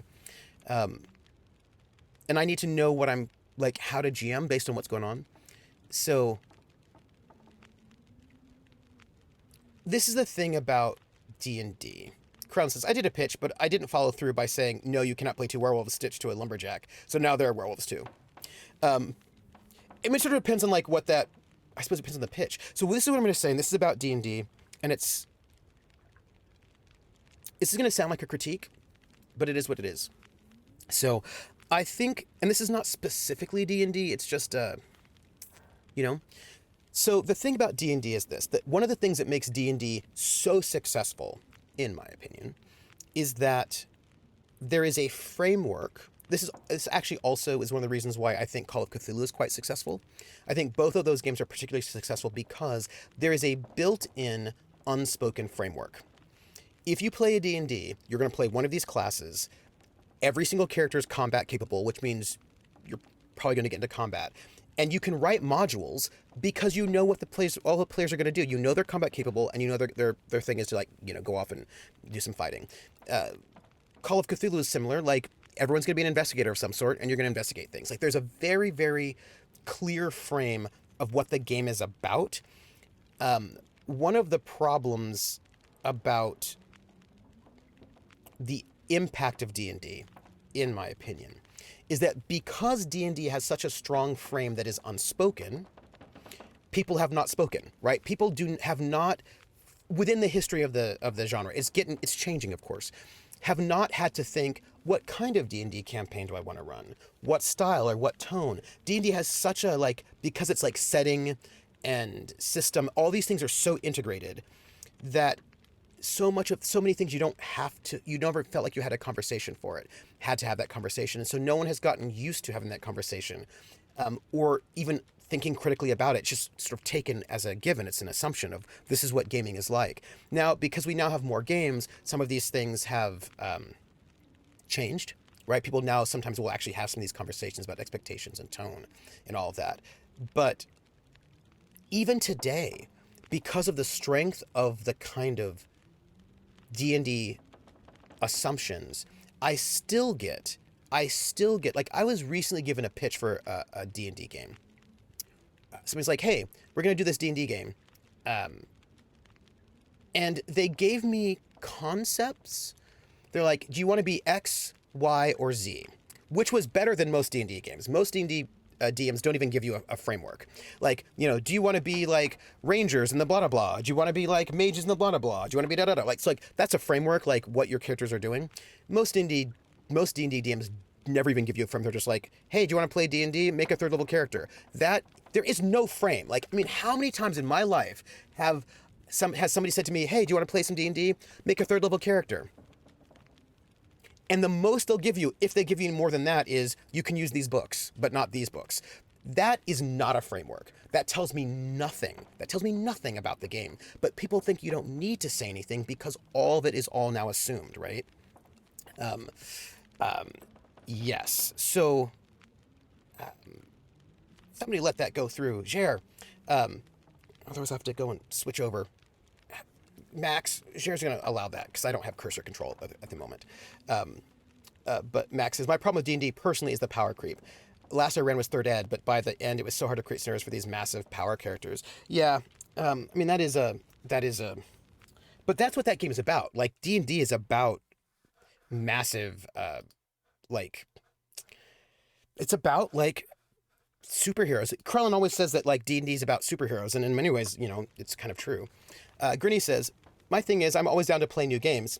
I know you feel the same, but I always like it when you do a post-game chat where you talk about the game and what you liked and didn't and how you can do things so everyone has fun. I also love the idea of the X-card game in games. Oh, yeah, absolutely. No worries. It's about becoming Conan, yeah. So, and I just recently, today, even in this modern era, somebody's like, hey, do you want to play this? Do you want to play D&D? Here is the framework. And it was like, okay, you can do this thing, or that thing. I was like, sure, okay, this one. But what I didn't know, and I had to ask, so I've gotten much better now because now I know the things to ask because I've played so much. I was like, okay, is this supposed to be a comedy or is it supposed to be serious? Like, I didn't know if I was supposed to be making a joke character, if I was supposed to be making a serious character. Is this a game where we're supposed to be like, what do we, like, is this a character where, like, is this a campaign where I can basically make, you know, Dolly Parton as a character and it's anachronistic? Like, what do you want? And these are sort of things that people often just don't say, and they really should. And I just think that D&D having such a strong framework has made it so that everybody knows what D&D is, and so nobody has those conversations, but they really, really should. Like, I need to know, in this game, like, what's our tone? Like, what are we expected to be doing? Like, is it okay for us to not follow the breadcrumbs and do our own thing? Is it okay, like, if we wanted to, could we just start an inn and do that? Like, what like, how much agency do we have as players? What kind of tone do you want? do you care if there's inter-party conflict or not? Give me, like, are we going to be on the ocean? Like, give me something. Give me a little bit more stuff going on. And D&D has never really concerned itself with that. And the rise of things like Pathfinder Society and Living Greyhawk, those things encourage people to just sort of take a character and then just pour it in some other place, just completely interchangeable, right? And that's its strength. That's D&D's strength, that you can take this one character and just go into some other game and it doesn't kind of matter. But that's also one of the things that causes people to make these base assumptions about what gaming is, which then means we don't have certain conversations that we really, really should have to make the experience better for everyone, is what I would say. My games always end up comedy, even Call of Cthulhu. I don't know. I think Dolly would fit in a serious D&D game just fine. She's Dolly. Depends on how you make her, right? God, I wish my players would do that. I think Living Greyhawk is dead now. I didn't like the lack of community in it, though. Yeah, so I just feel like it's important. We're going to find out about this kitchen. I just think it's important to... for me, I have found having a pitch is important. Talking about tone and expectation. And we're not, and at this point, I'm not even talking about things like X card stuff. I'm just talking about, is this a game where players might die? Not players, they're characters, of course. Sorry, I'm not killing any players. Is this that kind of a game? Is this a game where, what are we doing? And I just think that's important. I was just talking to someone, actually, who was telling me,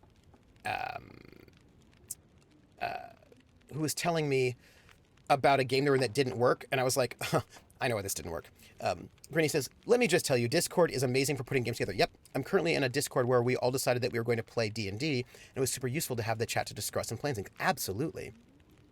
If it's a game where the player might die, I'll skip it. Yes. Hawkeye finishes cleaning up from painting, shares nachos. Oh, thank you for those nachos. If your character dies on the battlefield, the player dies at the table. That would be probably not the best, right? Is this your kitchen? Look, we're playing the game, see? By the time I got you here, there was no way I was carrying you upstairs. So you set up a bed in here. Power's out. This is the warmest room in the house. Mm-hmm. This cook stove is probably keeping us alive. Oh, hey, nice. Okay, so I was just talking to somebody who, and this is the problem with when people say you can't, some games are better suited to other things than other games. Part of it, I think, has to do with expectations, right? Valtail says, if that's how it worked, that's one surefire way to get players to start running an inn or a flower shop. That's true. So this person was telling me about a game that they were in, and it was supposed to be it was a D&D game that was supposed to be investigative, very heavy in investigation and intrigue. And all the players made D&D characters and started killing things, and the game fell apart. And they're like, and the GM doesn't know why it fell apart. It's like, well, it fell apart because the GM didn't tell you there was going to be an investigation and intrigue campaign. You thought it was going to be a D&D campaign, and so you made D&D characters, and then when you were confronted with things that could be investigated, you killed things. It's because you were not on the same page. You were all not on the same page at all. And because D&D is one of those games... how do I put this? Actually, Aces and Eights was set up for going out west and start business. You know what? I think I might have the quick start for Aces and Eights. I think I need to get the full thing, actually. That would be useful. And the thing is, Mad Tin Rat says, it's easier to search them when they're dead. And D&D's a fight game is based on miniature combat. And the thing is, that's the Gygax part, but the Arneson part was into RP. And you can do other things. The problem is, people have to know it. Do you know what I mean? Let me say, there are some games where if I said, hey, do you want to play a GURPS game with me? You're gonna have to ask me some questions because you don't know what that means. You're gonna be like, oh, okay, well, what's the power level? You're gonna have to ask me questions because you don't know what a GURPS game or a Fate game or a Genesis game means because it's so open. But if I say to you, hey, do you want to play a D&D game? You probably have an idea of what that means. And there's a general consensus idea of what a D&D game means, and it's probably gonna involve killing a bunch of things. And if I wanted to do something that was a D&D game that was not that, I would have to be very, very explicit. I'd have to say, hey, I want to do a D&D campaign, but actually what I want to do is this, this, and this. I want this kind of tone. I want this kind of feeling. We're going to do a lot of skill checks or whatever. You know what I mean? And that has to actually be up front because D&D has a very strong base assumption to it. And so if you want to do something that's not part of that base assumption, you have to say. You have to say. Max says, some of the best D&D games I either ran or played in, there weren't even any dice rolled. Kron says, yeah, D&D investigation would totally work. Sherlock Holmes is a diviner, right? But people have to know. Max says, one of those was setting up a party for someone. It was a blast. They invited everyone in town, so we had so much fun. But then, of course, you probably wouldn't need to use D&D at all if you weren't rolling. That's the thing. If you're not rolling ever, or then you're not, then you don't. Are you playing D&D? And I'm saying that as like a provocation, but like if at no point do you ever roll, then are we playing D&D? We could be playing anything, right? We could be playing GURPS, Shadowrun. We could be playing anything, really. If we're never rolling and the rules never come into account, then are we actually playing D&D? That would be my philosophical question. I don't have an answer for that one, but it's a question I have. And I could see the answer being yes and no. I could see an argument being made for both, if that makes any sense. Hawkeye says, I've been mulling a Call of Cthulhu idea in my head, set with an Old Testament period influence, but not sure how it would be received. Oh, that's interesting. You know, Hawkeye, for example, Ball being with the Ancient Ones, I'm going to just say that, like, GURPS has some good resources for Bronze Age. Max says, that sounds awesome. It wasn't a one-shot. It was part of a campaign. Oh, yes. So, yes, just that session or a nice roll. Yeah. I see what you're saying, yeah. No dice at that point is LARPing in a sense, although LARPing also has rules. So, you've got the rock, paper, scissors, that kind of thing, right? So, there's those things are also there as well. Carlin says, in the case of D&D, I think you could argue it was still D&D, because there would probably be the class assumptions favoring things even without us. Yes, right? So, Carlin, that would be my argument in favor of it still being D&D, right? That would be my argument of it in favor of being D&D. Which ties into a different argument I made about academic stuff, in the sense that one of my professors said, you've got to put the notes. If you're writing an article, on a music article, academic article on music, you have to put notes on the page. You've got to put notes on there. You've got to do musical transcriptions. Otherwise, like, you're not really being a musicologist, right? Like, otherwise you could just be like an English lit person and write the same article. And I've always felt like that's not true, because an English lit person and I have read different things. Like, we have different training. The English lit person has probably not read all the musicology that I've read. And I have not read all the English lit stuff that they have read, although, let me be fair, because I do critical musicology, I've read a lot of English lit stuff. I've read way more English lit stuff than English lit people have read musicology stuff. So because of my training in musicology, even if I don't put notes on the page, I'm still writing as a musicologist, if that makes any sense, right? So even if you're running a D&D game and you never pull out the dice, I would, and this is where, like, I'm agreeing with Krellin, I think that the fact that the game has at its base and structure D&D, and that you've made your character using the D&D rule set, that it's still going to be a D&D game, because how you make your character impacts how you view the character. And so I would argue, even if you don't bring out the dice, it's probably still D&D game, right? If I had a Fate character and a D&D character that were the same concept, like lovable rogue, they'd be different even if we never rolled the dice. Right? This is my thought on that one. Yeah. Mad Tin Rat says, ever played... Oh, gosh, hold on. I just lost some really good chat, and I need to see what they say. Give me good chat.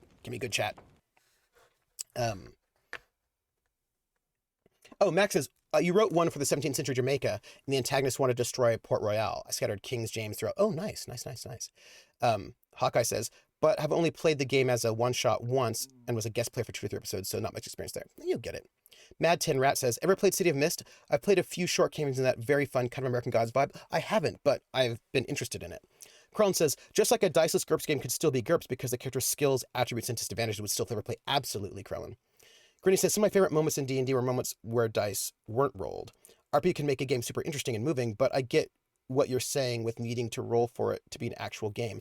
Well, it's tricky. It doesn't, like, some games don't use dice, they use cards, they use some other kind of mechanic, and that's also still fine. Yes. I feel like that'd be a very different paper no matter how many notes are on the page. Yeah, I mean, yes. There was the Diceless Amber game. Does Fate level? No. Fate doesn't have levels. Fate is not a level game. And Fate is interesting in that Fate assumes competency in your characters, right? So D&D is a game where you start off, like if you look at AD&D First Edition, right? I'm not frozen. Yeah, I'm still good. It looks like I am. Yes. I'm still good. So Fate is actually very simple, but the concepts are very, very different from a traditional RPG, so it takes a while to wrap your mind around it, to be honest. You really have to rethink a lot of the things that you understand about gaming to get Fate, which sounds... it's a simple system. I think it's easier to learn Fate if it's the first game you play than if you've played a lot of other games first, because you really have to rethink your base assumptions if you already have them built in. Yeah. Characters can change and improve in Fate, Max, but the power curves... Yeah, so in D&D First Edition, for example, your first level magic user has 1d4 hit points. And a cat does scratch, scratch, bite, and scratches 1 and bites 1 to 2, which means the cat familiar could kill a first level magic user, right? Have you tried Enclaw? No, I haven't. And could you put a link to it in Discord? Because I would love to. I would love to check it out. I want to hear more things. So my players like to roll first before trying RP, but I've heard that they RP because then I sometimes don't require a roll if it was good. Max, there's mixed feelings on that one. There are mixed feelings on the RP first and maybe you don't roll. And that has to do with the fact that kind of thing can punish people who are not good talkers, right? Like, we never require players to actually punch people in the face to show that they're good fighters in real life, but we sometimes make people do that socially. And what if you're not very social? Like, what if you're not a social person, but you want to play a character who's really social? There are ways in which you can be penalized. And I have seen people who, when I play, they like to make the roll to see how to RP. But if they're not good talkers and they make the pitch and they make the roll, yeah. If they play the same as Maisie, hell yes. So but this is where we can get to some unfair moments, right? So I was in a campaign once, and I was playing a person who was, it was a campaign where you spend resources to make a character, right? And I made a character who spent their resources on being social. So I could do social things. And there was another character, but that meant because I spent my resources on being social, I was not a very good combatant. I was not particularly effective in combat. And then there's another person who made a character that was very effective in combat, but they were not good at social things on paper. But the player was a very good social person. So what happened was that we get into a social situation and the player would just make a really good talk and then get whatever they wanted, and they'd be really good at combat. Whereas my character could get social things done, but was not good at combat. But then the character who was not good at social things on paper would actually just steal the spotlight and get all the social things done. And my character who was made for social things I just didn't have to be there, right? So there's a way in which if there are resources for social things, and you have to make a trade-off between being social or combat or investigative or whatever, and the GM lets the people who are not good at social be successful at social if the player's good at social, that actually creates an unfair situation, if you know what I mean. Do you know what I mean? Makes an unfair situation. That's tricky. That's a tricky thing. Yeah. So that's just like a moment that becomes, right. If there are no RP rules at all, if you can do whatever you want, then it's fine. You know what I mean? Like if RPing doesn't matter, right? If there's no mechanics for it, then like do whatever. But if somebody spends all their resources on being good at social things and it doesn't matter, because people who never spent their resources can be just as good or even better, then it feels a little unfair, you know? What if the RP is perfect, but then you flub the roll? Well, then you flub the roll. You're right. You know what I mean? Like just because the RP is perfect doesn't mean it'll necessarily happen, right? If the investigator is no good at social things, I wouldn't allow it. But some people do. They're like, oh, but your RP was so good. Your RP was so good. It should just work. Yeah. And Gano says, that's why I'm a fan of roll first, then RP and play out the result of that roll. Yeah. Kron says the character stumbled over the words or just wasn't believable or drooled when they were talking. Or, oh, thank you, Onigeek. Thank you for that. Or sometimes it may not be that you weren't good. It might be that the person that you were up against just had better will. You know what I mean? Was just like, yeah, no, I don't care what you like. You're not gonna you're not going to convince me this time, right? Because they were able to resist it. So I just think it's a little bit tricky. And I'll just note that we never do this with combat. We never, and people tend to think it's unfair if they're like, well, I want you to give me really good, like, military grade tactics or else it's going to fail. And you're like, but that's not fair, right? So, like, it's about fairness in certain ways. And again, it depends on what the mechanical systems are. In some systems, it wouldn't make a difference one way or the other. In some systems, it would. I was in a plane crash in the mountains. That's how I ended up in Milton. I got separated from a friend. They were in the crash too? Yes. They make it out alive? Well, there was a storm. Wolves. I got disoriented. We got separated. I couldn't see him. Him. So you left him out there. Yeah. And then I ran into trouble. Wolves and worse. I'm sure he made it out fine. Yeah? How are you so sure? Yeah, seriously. Nothing could break that stubborn skull. But you're worried about him. Yes. And there's something I need from the plane. What is it? Medicine? Something important. Vague. I need to find him. I need to get it back. You haven't seen a man pass through here. Nobody that sounds like your guy. But you've seen a man. Like I said, nobody that sounds like your guy. Interesting. But, like... Freezer's empty. You're gonna need energy to heal, which means we need meat. But Mackenzie's in the same I'll be place, heading right? out early to hunt. Somewhere? Okay. Actually, I don't know what time of the period this is. Should stay here. Rest up some more. You don't look too good. Thank you. Yeah. I will. And it's not safe out there, so just stay in the house. What if you're a cannibal? Right. What if you're evil? I mean it. Okay. Stay in the house. Yeah, Hawkeye's like, why is she giving me misery vibes? Like, I don't know. Like, do I trust her? I don't know yet. I mean, she did save me, but what if she's a cannibal? I'd probably feel better if that cigarette wasn't my face, says Max. Absolutely. Max says that takes us back to the you can't succeed no matter how well you roll, which is sometimes applicable. Yeah, which is another thing we have to talk about. Like when we're putting together a game, some players do not like, it would be hilarious if she were a cannibal, right? It would be. Some players do not like it when you say, yeah, that's not going to work. They want to be able to roll. And some, what's the game on that one? Ah, you're awake. Thought you were resting. But, Managed to bag a stag not far from the farm. that's nice. This'll keep us fed for a bit. But what if that's a human being? Kettle whistling.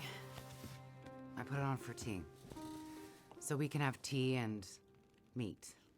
I must be starting to feel better because that actually sounds good. It's amazing what hunger does to the mind. Interesting. If you're feeling better, you can start answering some questions. Like, what the hell are you really doing out here? I just told you. Oh, that. No, never mind. It's a long story. I don't trust this Well- situation. Power's been out for... Don't trust it. I've lost track of how long. We got the cold, we got deadly blizzards, we got hungry wolves, we got some tea and... Meat. That's We're not vague. going anywhere. Vague. So to be honest, a bit of storytelling would be a nice distraction right about now. Okay. So, Down Nomad says, interesting. Dang it. I just lost the, you know what I'm going to do? I know how to fix this. I'm going to just make my chat window longer, and then I will not miss things, and it will be brilliant. Perfect. This is my life right about now. Excellent. There. It would be, Down Nomad says, a good example of why we should talk these things out before embarking on a campaign. I would be supremely unhappy unless RMP generally led the dice rolls. I want story first and subsequently let the chance decide where it makes sense it would. Right. So, like, again, you have to know where the expectations are. There are some people who don't want to roll. They just want to succeed if they RP well, and they only want, like, and there are entire games where that's the whole idea. There are entire games that's like, don't have them roll unless, I mean, actually a lot of the more modern narrative games are like that. That players should not be rolling unless failure would be interesting. Otherwise, they just succeed, right? That's just Like that's a standard for a lot of the newer games. And if that's your expectation, that you will succeed unless there's something interesting in failure, then you can roll. That, like, people need to know that that's the expectations. So I'll let him roll, but it still won't work. Meat, it's pork. Yeah, pork. That's a ticket. Crone says, your chance of being harmed by a stranger are actually really low. You're far more likely to be harmed by someone you know. Yes. Yes. It's spiced beef, straight from Mark. Wait, strong. Ooh. So I think, and red mark is the opposite. You always fail unless you make the roll. That's interesting. And I think, I mean,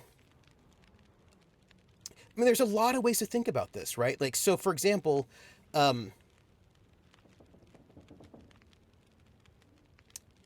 if something is impossible, I'm not gonna have them roll, right?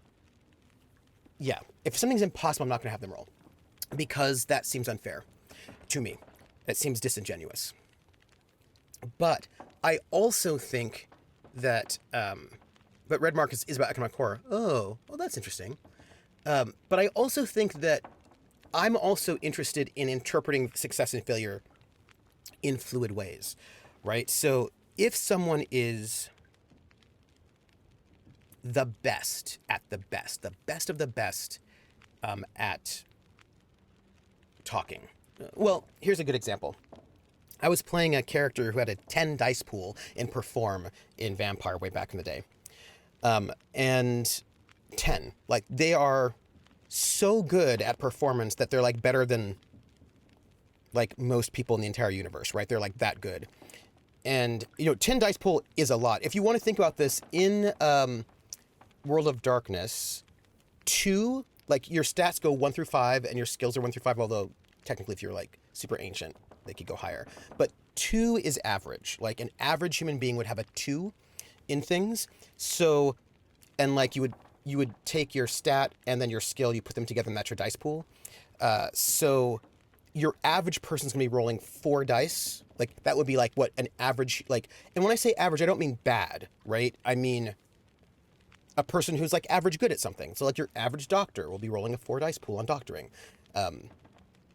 And most actual humans can't get above, like, getting above a 4 is like outrageous, right? So yeah, and of course ancient vampires break those dice pool rules because they're ancient.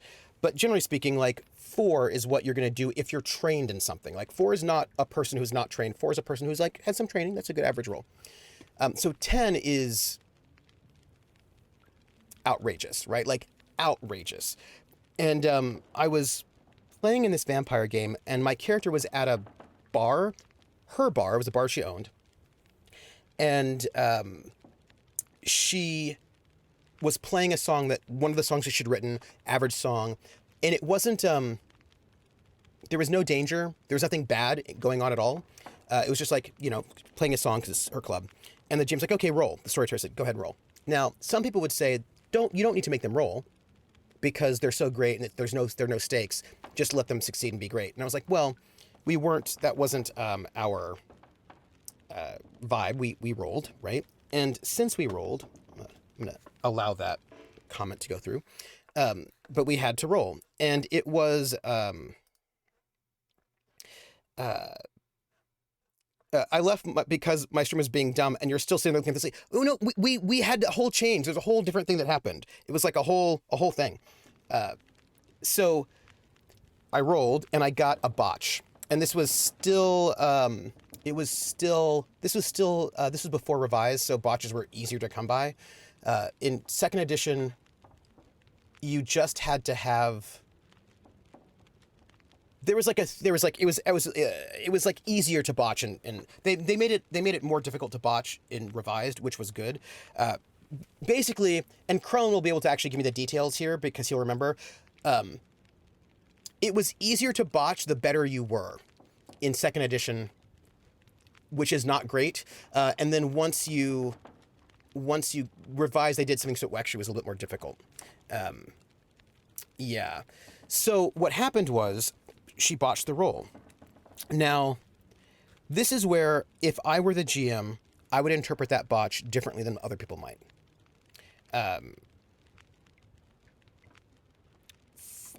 It used to be if one's outnumbered successes, you'd botch. Revised meant that if you rolled any... Yes, that's what it was. Thank you. Thank you, Chrome. If you roll more ones than you roll successes, it's a botch. And in revised, you actually had to roll more ones and have no successes. So it was a little bit easier to botch in second edition in ways that were kind of like uncool. Gonlar says, I generally agree. It's a fine line I'm trying to walk there. Another downside of just RP then roll is that crucial information often remains unspoken, mainly the character's intent when doing something. The way I try to run things is player describes intent methodology, roll the dice, RP result. Yeah, I feel like you kind of, do both. Or for me, sometimes it'll be like RP, and I sense that we're getting to the point where the ass is going to happen. Then we roll, then we finish it. So I think the GM was like, Valtiel says, if I were GM the scenario, I think I would make the botch, you play the song, but the wrong person hears it, right?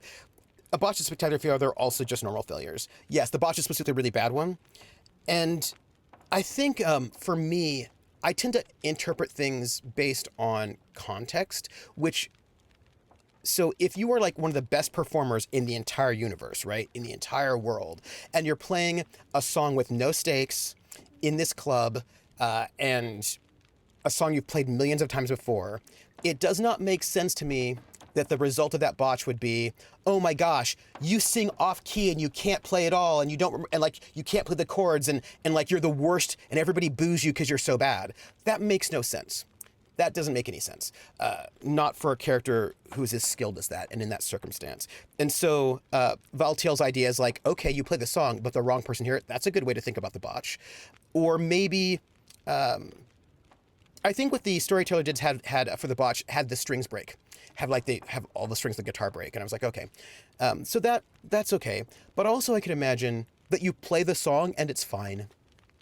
Right? For a character who is that good, to play the song and it's fine is real bad. You know what I mean? Like, and that maybe it shakes your confidence, and like, you know that you just weren't good. Like, like other people may think you're fine, but like, you could do way better, and it might shake your confidence a little bit. I feel like there are ways in which you can play that. Maybe you get stalkers because people are like too into it, or like there are ways in which you can find a way for it to make sense for who that character is, what that botch might mean. You know what I mean? Man, you're making me miss my Shadowrun game. I got to see what my friends are doing now, even though I like a functioning computer. Yeah, right. Like, it's fine. Yes, exactly, Krellin. Right? Like, I was a Toreador, and I was like, and that was enough to make my character melt down a little bit, right? Like a generation check. Yeah, right? Like, if your character is used to being like all of that, and everyone's like, oh, like, and nobody was mad. They didn't boo. They just didn't really look up from their food. Do you know what I mean? Like, they were still they didn't really pay attention. It was fine. It was just in the background. It was like background noise. It wasn't bad. It was just whatever. That was like so awful for my character, right? It was this Toreador like performer. And you didn't need to say, oh my gosh, you're just like, everything breaks and you're so off key. You can just say, yeah, you're pretty mediocre. And that for that character is a botch, right? And that is like so bad for that character. So I think that sort of recognizing the ways in which you can take into account the character to interpret what a success or a failure or a botch or a critical, what that means. And I actually really like that. I like thinking about how, like, for this character, this is what a botch would mean for them, right? Or for this character, this is what a critical success would mean for them. And like taking into account who that character is to figure out what a critical success or critical failure means, I think is good. I'm a doctor. Dr. Astrid Greenwood. Nice to meet you, Doctor. It's good, but the food's... Yes, right. Can you a imagine, head-cold Gondlar? Babies doctor? More like lab coats and tests. Can you imagine? A researcher. Oh, okay, so not the useful kind. Wow. I need to get to a town. Wow, rude. Up north. Perseverance Mills. You know where that is? I don't get out much, but yeah, I've heard of it. Max says. Well, there's some sick people there, and they need my help. I think I They did got that lost in the plane crash. for a musician in Call of Cthulhu game, playing thing at the my friend might Globe have. in the 16th or 17th I century. need it if I'm gonna help those people. One of her strings broke. She was a perfectionist. Unacceptable. Yes. The thing the stubborn guy you left in a plane crash might Yes. have? Yes. Right. So what you're saying is the thing you need is on the other side of that collapsed tunnel in the mountains, Maybe. in the place where you ran into trouble. Maybe. That's right. You know what? You coming here to Great Bear? Yeah. Not your best plan. Well, you know. Wait. When did we start playing a girl character? Yeah, we're playing Astrid, the estranged wife of Mackenzie. We're playing somebody different. We're gonna find out if she's a whiner. We don't know. I'm gonna eat. Yeah, so I think that so for me I always think like, and let's say your character is like the worst at something, like you have no skill in something and you critically succeed. I would not describe that critical success in the same way I would describe it if the person had the best score in that thing forever. They would still succeed, but what that looks like might be different, right? And if I were the player and you left up to me, I would probably describe it that way as well. Like, let's say I'm a character who is just not particularly very knowledgeable in the arcane, like is not trained in Arcana, doesn't know it, and I roll I roll to figure out some kind of arcane situation, and I roll a critical success, which means I do get the right answer. I would not be like, my character who knows nothing about the arcane is like, wait a minute, I know blah, blah, blah, blah, like, because that makes no sense, because I've not read this stuff, I don't know this stuff. I'd probably play it like I don't know this stuff, and I'm sitting there, I'm like, well, hey, I know that you said this thing a couple times ago about this thing, and then you said this other thing. I don't really get that, but what if you put those things together? Would that be something, right? Like, I would play it like a person who actually doesn't understand Arcana, and I just happen to put these two things together, and somebody's like, oh yeah, no, that works, right? Because like I feel like personally there's an art to interpreting success and failure that keeps you grounded in the reality of the game, which is always very important to me. And I think it's cool I like that. I enjoy making the successes and failures tailored to the characters themselves. It's something that I quite like. Hawkins says, like, yeah, more like a Savant moment. Absolutely. Max is another situation. Native American tracker fails the track roll, but the snake oil salesman makes it. The salesman just kind of follows the tracks, and the native realizes she's gotten off track. Mm-hmm. And Kron says, yeah, random success from an untrained person, I would probably have them make an unusual connection, or maybe remember some random relevant headline or something like that. Absolutely, yeah. Max says, nothing was said, she just went over to find the right track. And the thing is, you can also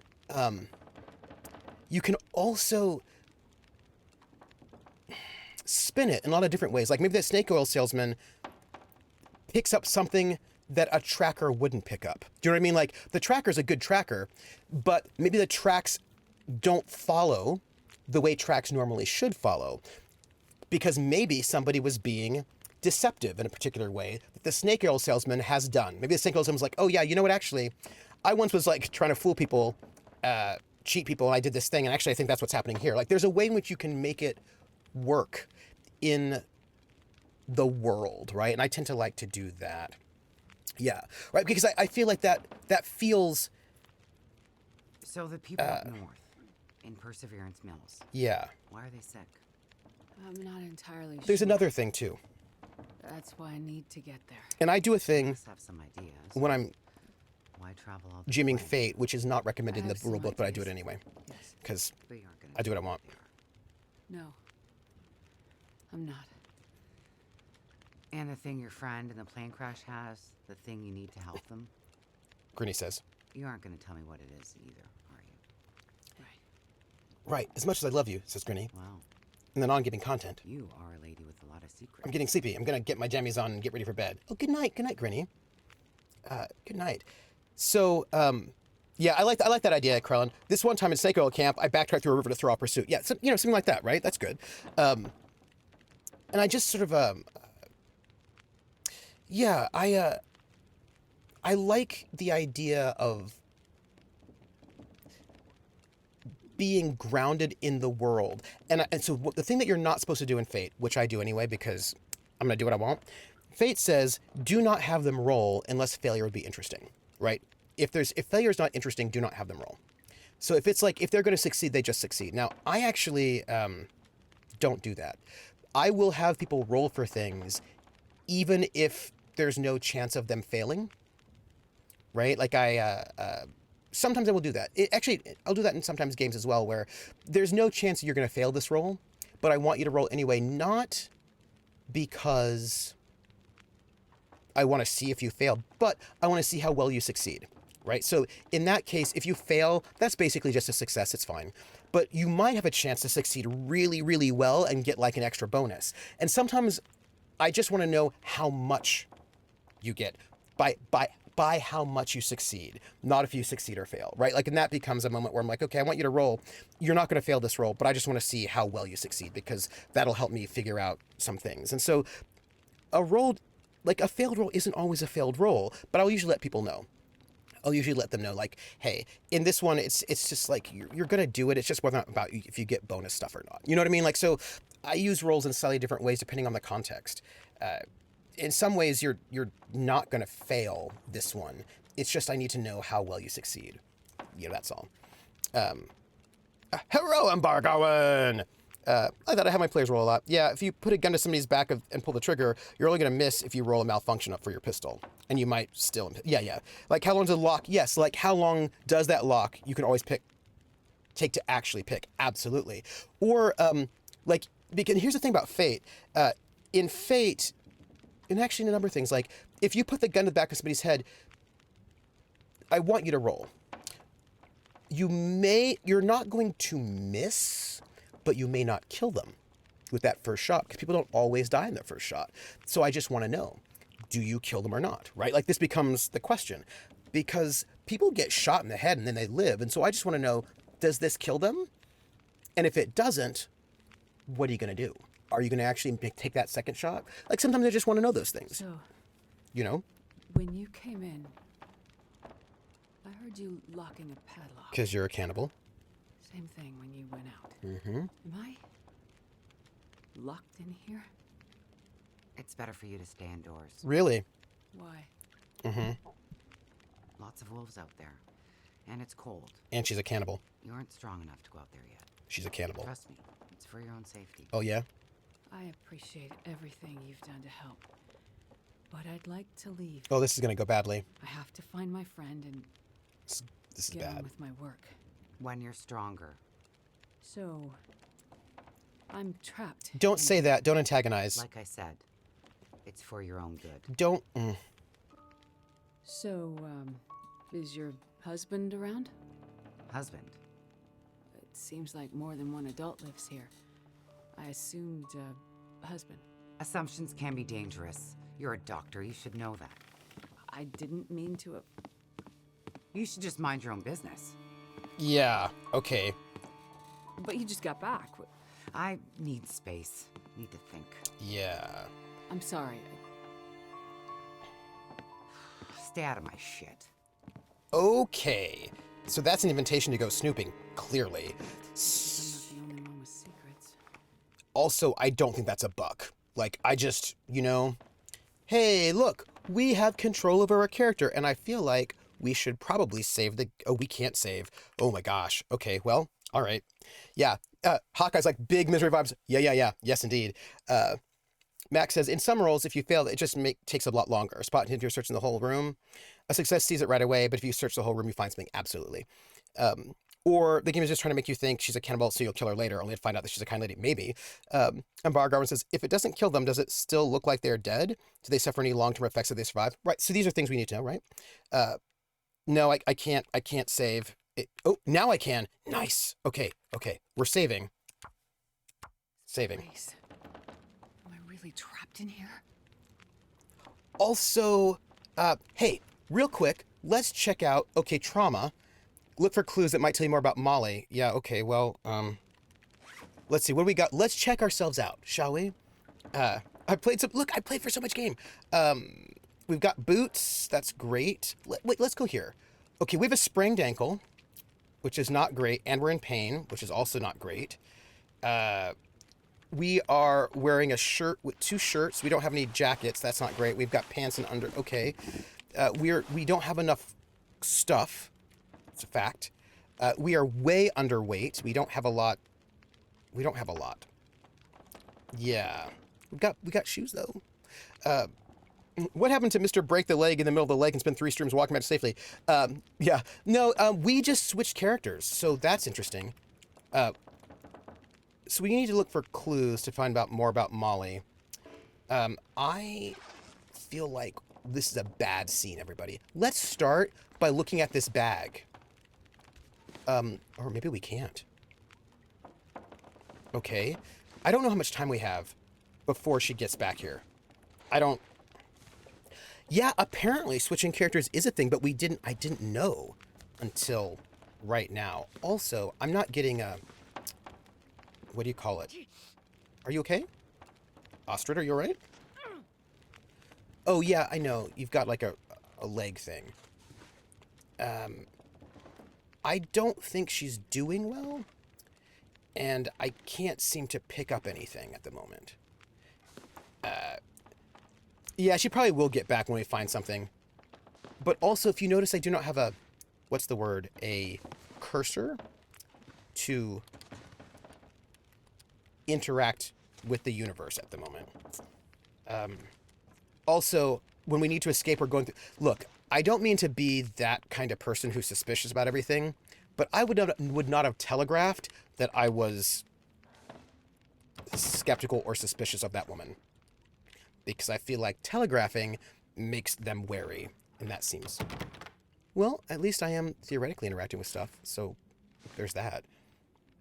You can steal yourself when she's like, The big question is whether Trooper will be kinder to Ostrid than Mackenzie. I don't know. I mean, we'll just have to see. All right, let's check out... Look, Ostrid, I know you've got a broken ankle. I get it. But the game will not let me pick up stuff to heal you. Oh, hey, look at that. Looks like maybe the barrel exploded. Interesting. Interesting. I am looking at everything. It's true. She's going to come back and freak out. You've touched my stuff. I had hairs here. Yeah, I hope... Yeah, I'm worried. I'm a little worried about this whole situation because... Look, all I'm going to say is later, grab that broken rifle, use it to break the glass, and jump out. Once... Why does she want us to be... Like, what is... Her husband died, now she's eating it? Maybe. The answer to that question depends on how much Ostrid whines about being a... That's true. It's true. See? Like, I realize you have a broken ankle. I get it. But try not to be loud when she's probably going to creep up on us. You know what I mean?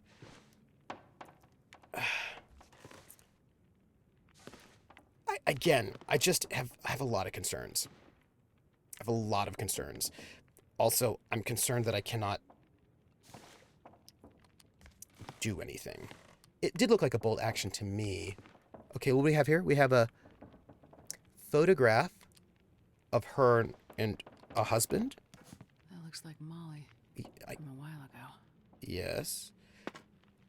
I wonder what happened to her husband. Did she murder him? Did he die? She's actually just as lonely as been and assumed and bummed the Ostrid straight. That could be it, except that there was that, like, sketchy husband there. Or dude. I don't know. I'm just very worried. Like, I just... You know when you get bad vibes? I got bad vibes. Bear? Okay, I mean... Bad vibes. Yeah. She set up his rifles. Maybe. Look, we don't know. You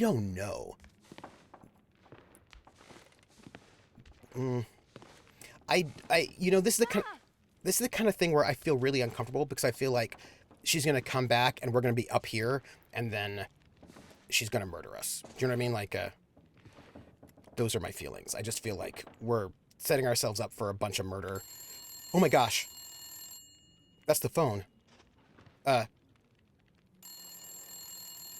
Do I answer the phone? This is the bathroom. Is it in here? This is bad. Oh gosh.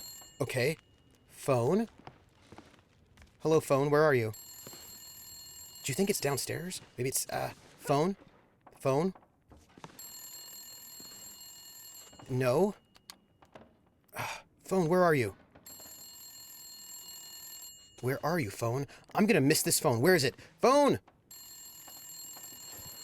Oh, look, I get it. Look, phone.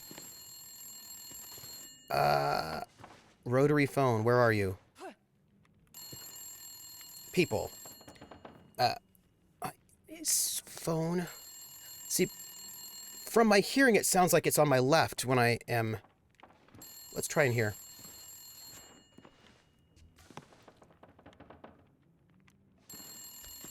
Phone. Phone. Under the wolf painting, let's go back. Okay.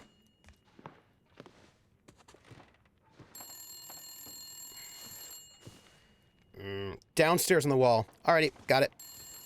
It feels like it's upstairs, but let's check. It could be down here. I'm glad that this person is going to just stay on the line for a really long time. Here we go. Here we go. You got it. Yeah, first room. Hello? Thank God you answered. Molly? Yeah, it's me. Listen up, Doctor. Okay. They have me surrounded. Who? They're smart sons of bitches. Who has you surrounded? Are you in trouble? Not who. What? It's those damn wolves. They've cornered me in the barn. Okay. Sounds like they're trying to find a way in. Okay. But wolves don't usually bother people. Yeah. Bother people. Shit, lady, haven't you been paying attention? Never mind that. Okay, what can I do? I need you to bring me something from the house. Okay, but you locked me in here, remember? Flower vase. Key to the basement's under it. Look for the gun locker. Grab the rifle rounds. Take the old revolver for protection. Might not stop a wolf, but it'll slow one down. Follow the blizzard line from the house to the barn. Get here quick and we'll figure it out. Hurry! Okay, I'm on my way. Go straight to the gun locker. Stay out of everything else, got it? Okay. Well. Okay. Well, also... Yeah, okay, so we need... Okay, well, look. I'm saving. I'm gonna save. I'm just saving right now. I just want you to know I'm saving. I don't... Well, apparently, she doesn't have electricity, but landlines still work. Apparently. Am I gonna be a bad guest in Snoop? I'm just looking for the flower vase. You know what I mean? And if in the process of looking for the flower vase, I find other things, then what am I supposed to do about it? Safe, but Rick. Also, I would like, hello? This is a flower vase. Our landlines on the farm always worked when the power went out. Yeah. Yes.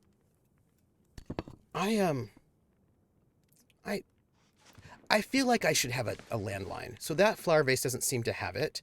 Let's see if there are more flower vases that maybe will have what we need. Also, yeah. 48 volts, maybe? All right, so let's see if we can find this specific flower vase that she's talking about. Okay. Ow.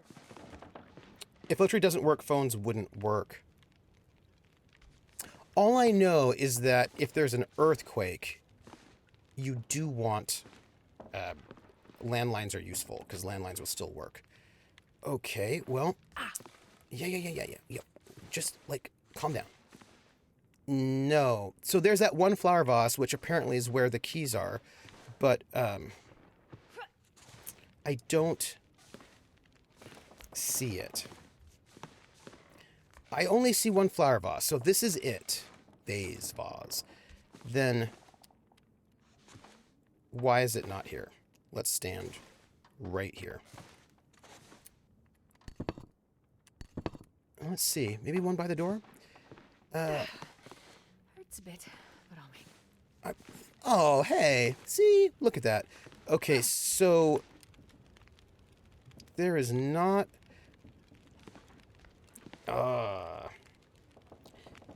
Yeah, hardly any homes have those phone lines anymore, and that's perhaps like the slightest bit worrisome, but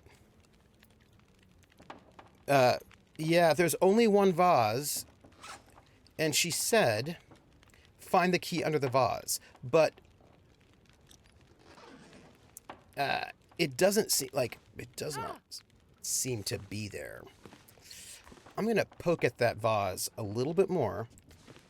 Touch the vase, touch it all over. The problem is I don't get a cursor, and that makes me sad. Whoop. Hello. So, like, whoop.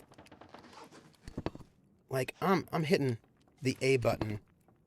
I'm gonna need some first aid soon. Yeah, I know. But, so, it does not feel like it's here.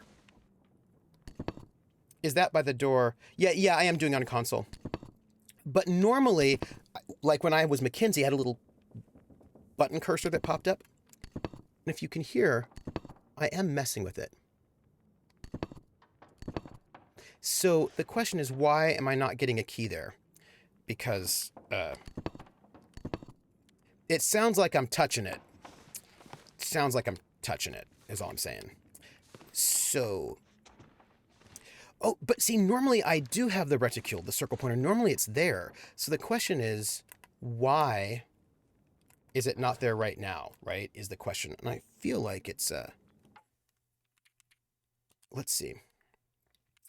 Display, HUD size, HUD type, Timberwolf morale meter, so position, arrow, subtitles, 9. Are you sure? Well, maybe. Let's see. That was display, quality, audio controls. Yeah, that's all there. That's fine. Let's see. Did we get the key? It doesn't look like we have the key because it still says we have to find the key under the vase. So like, yeah, like maybe 20, 30 minutes. So this is the thing that's weird, is that normally I get a little white dot, and I'm not getting it, I think, because maybe she's not feeling well, perhaps. But I am definitely touching the vase. I can hear it. But it's not doing it. So the question is, what? This is what I'm hoping, that maybe we can give ourselves medical care. So I'm going to go back upstairs and head to the bathroom and see if,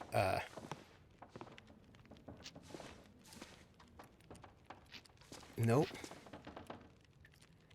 There is, like, I know, like, I feel like she's being attacked by wolves right now. Right, I am, yeah, I would like to bandage, but I don't actually have a lot of actual control at the moment. Hey, Ice Bunny, which says to me that the character is not doing well, right? Like the character is sort of in distress of some sort. And I don't even know if did we find all the clues? We need to find one more clue about Molly. And I feel like maybe, yeah, I don't know. We're going to keep snooping through her stuff. And maybe this is a mystery to me. That smarts a bit. I know. But, thanks for being cool about the whole thing. This looks like a lamp. If you listen. That's me trying it. So the A button is working. It's just that I seem to have limited ability to interact with the universe at the moment. Because I'm injured. But I gotta figure out how to save her. Right? Because she's in trouble. She also seems to have like a lot... What are these, calendars? Perhaps? Another bed. Yeah. What if it's the equivalent of click and drag? They haven't done that in this game yet. In this game, normally it's just like a button push. So, I've been around the world and I can't find my baby. What I mean by that is, definitely that is the vase. But the question is, why? What is this? A backpack.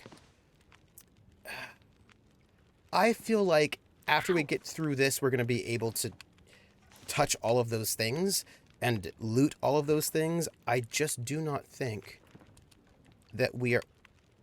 That looks like it's broken.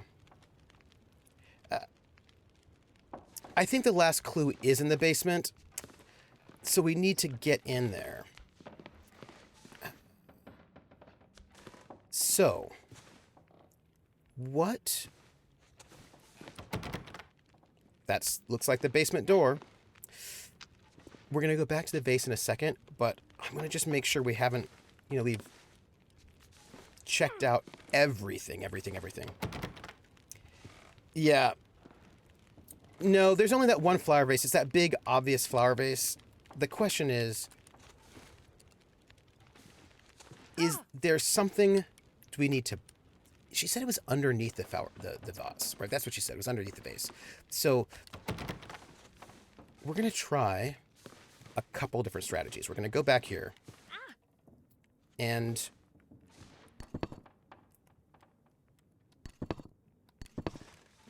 You can hear us working on it, though. Right?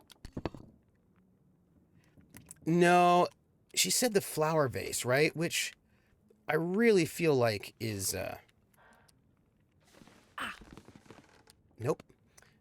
So she said it was under the flower vase. Yeah. And... Oh, of course I'm going to try. And normally I do. You know what? I have a question. What happens if I... Not interesting. Like, what if I've got wood matches. I don't think that's going to help me, though. Like, I don't think it'll help me, but what happens if I... Okay. Interesting. Like, this is it. This is our vase. This is it. I'm going to try using the can to navigate. That's not going to help me. Okay, so... No, you can put that away. So the question becomes... I don't have any fighty stuff. If I look at anything that's not the vase, it doesn't make any sounds. So clearly this vase is hanging out doing its thing right here. Right?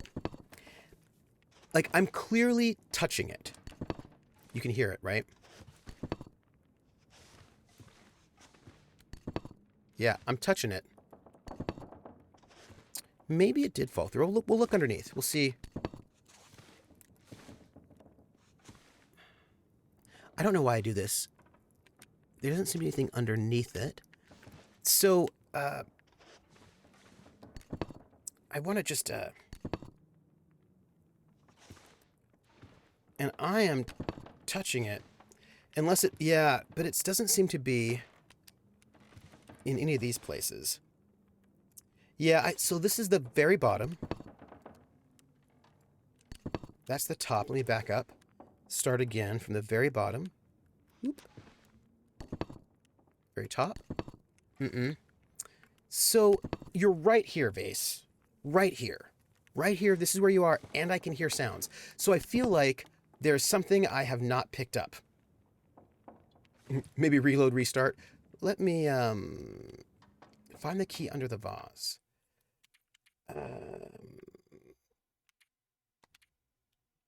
Well, our last checkpoint was 10 minutes ago. Let's see what happens. Oh yeah, maybe we're just too weak to pick up the thing, right?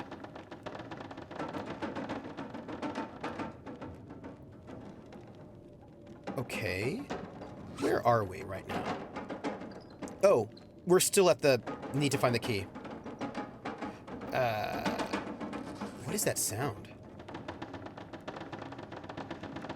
Did you hear that? Sounds like the wind. Yeah. Try restarting the game. All right. Well, it sounds different, if that helps. Hey, look at this. Got it. We got it.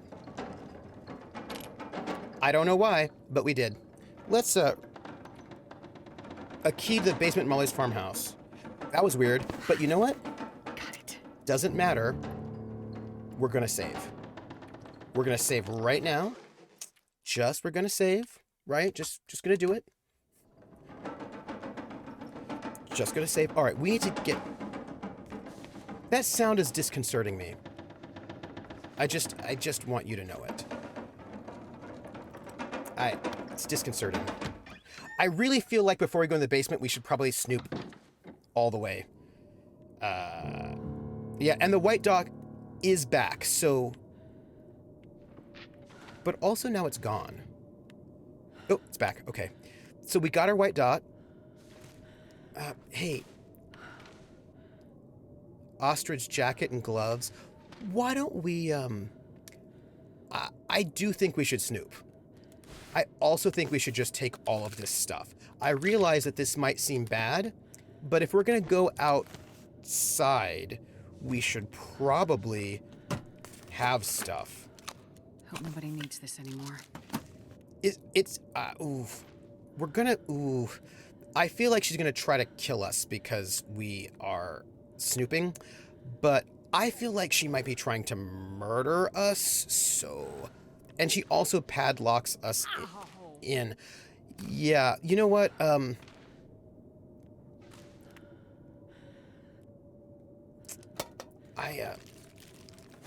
think I can use this. Yes. I'm gonna do this healing. We're gonna do a little bit of healing right about now. We're gonna do a little bit of healing. We're gonna fix our left foot, apply some bandages, just a little bit like that. And I believe we need some medication, which we currently have, and we're gonna just take these two. Because we, okay, great. Why don't we, and we're, okay, this is better. We're gonna say, like, look, I know this, like, I'm nervous about the whole situation, is all I'm saying. Yeah, I'm just gonna take them to her. What is that? What is that? What? Uh-oh. Hey, everybody. Oh!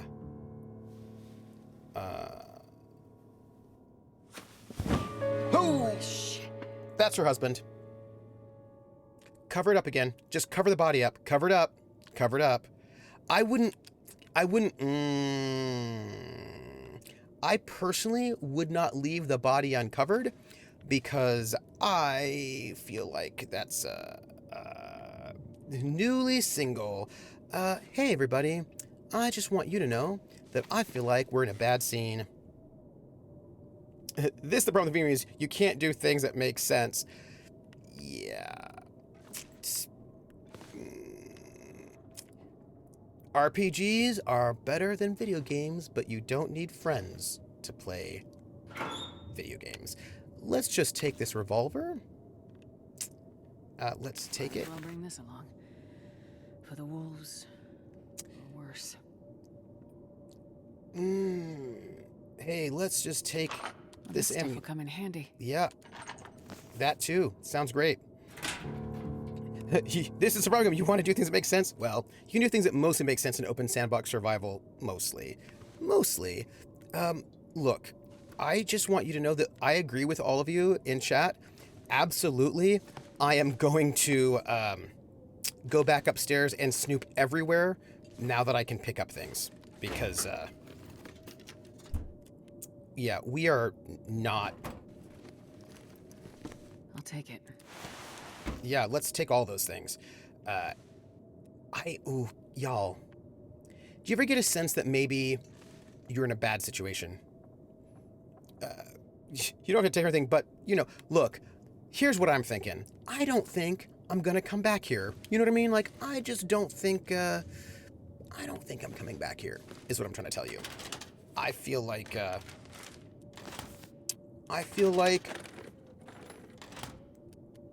I don't feel like we're gonna be hanging out together, she and I, long term. I feel like This has been here a while. she's gonna try to kill me. These are my feelings. And am I being paranoid? Maybe. Maybe I am. But, you know, hoarder gonna hoard. Let me just take that. Let me just take all that. We're gonna take it all. And we're also going to... Yeah. Oh, you know... We cannot make much based on what we have, but, yeah, it's fine. Y'all, we are going to go back upstairs, and we're going to loot the heck out of everything. Yeah, we're going to loot the heck out of everything, because I do not feel like the situation's a good one. I feel like it's a bad one. By the time you get to the barn, there's just a skeleton. I did find her gun locker, and I got the pistol and the ammo. Oh, you know what's interesting? There we go. Okay. Yeah, it won't let me open that bag of meat. It seems I have limited ability to interact with the upstairs, which I suppose is part of the point. So I suppose I don't get to loot all of the things up here in the way that I would like to, but y'all, this is bad. Like, this is bad.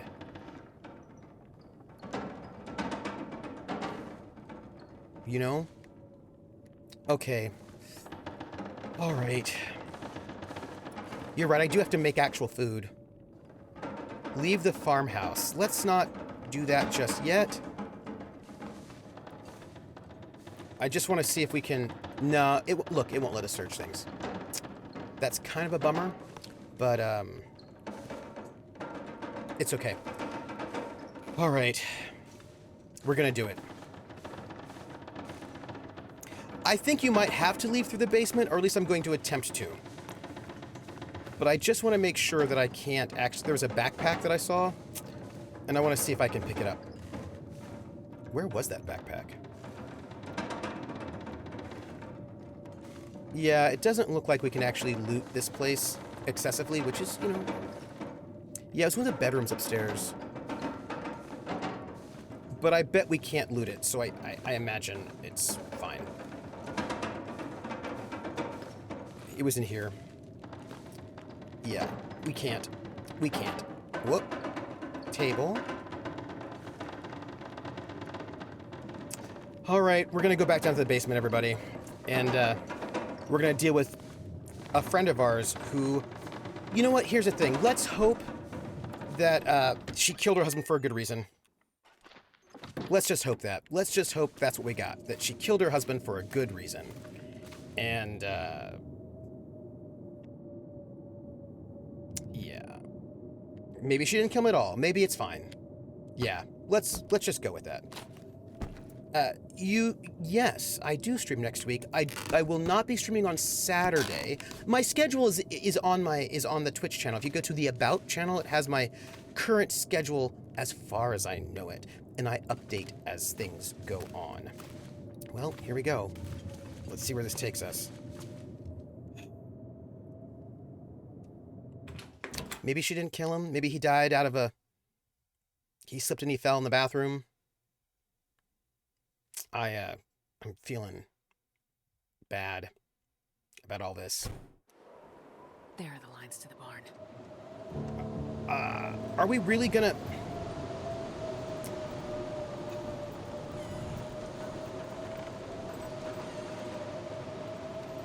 Oh yeah, Kolos is definitely happening. There's definitely Kolos. Absolutely. This will come in handy. And, you know what? Am I wearing everything in here? It is cold out here. People. It is a cold blizzard. Well, don't like it. Don't like it, everybody. I feel like I'm probably wearing... Oh, it's cold and it's wet and everything is bad. And most of my stuff is not warm enough. Okay, well, let's... Can I repair? Like, maybe I can repair things? Like, maybe I can... I don't have any cloth. I do have shoes, though. All right, well... Y'all, I wish I could wreck some stuff, but... I can't.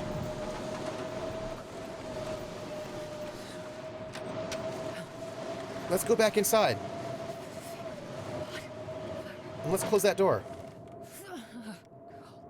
Okay, and let's take this pry bar, and let's take this jerry can. Let's loot a couple more things. This seems great. Hope nobody needs this anymore. Okay, so this right here is not necessary. Wow, that's padlocked too. So here's the thing. We do now have extra of some stuff, which means we can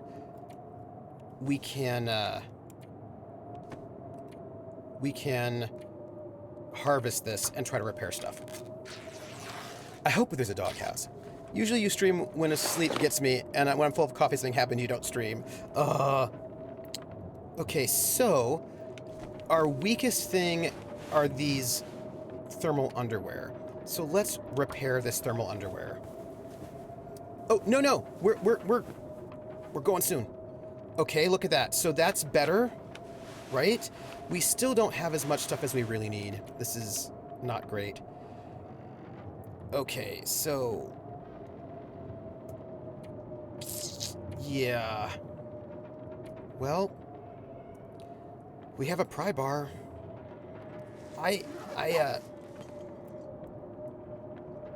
Okay. I'm gonna save. I'm just gonna save right now. And I've got like 5 minutes before we gotta go. I'm gonna open the door. I don't know. Let's, I'm gonna do a 360. Come on to my house. Oh. Come on to my house, come on. Come on to my house, come on. Come on to my house, I'm gonna give you candy. Come on to my house, I'm gonna give you everything. Boo ba doo ba doo boo, boo ba doo ba doo boo, boo ba doo ba doo boo, ba doo ba doo ba doo. Astenny, I was just thinking about you, actually. I didn't tell chat that I was thinking about you, but I was. Hey, Astenny. I'm gonna go pretty soon because it's about that time. But listen, Astenny, it is my 5-year streamiversary. It is my 5-year streamiversary this November. And I'm thinking about doing like a 12-hour stream. I'm just telling you that. For no particular reason am I letting you know that I am thinking about doing something for my streamiversary. And maybe I'm gonna, chat with you about it. Also, it is really cold out here. And I'm gonna, freeze to death and die. And I feel like that's not good. So we're gonna have to go back inside. I don't think we can. Oh, we can. Okay, we're gonna go back inside and warm up. That's it. Jesus, this is cold. Yes, I will just slide into your DMs, but for no particular reason. Just for no reason. Just, So I feel like I need to warm up. Oh, hey, there's a stove upstairs. I feel like before I go out there knowing that it's really, really bad, I feel like I should probably warm up. Right? And just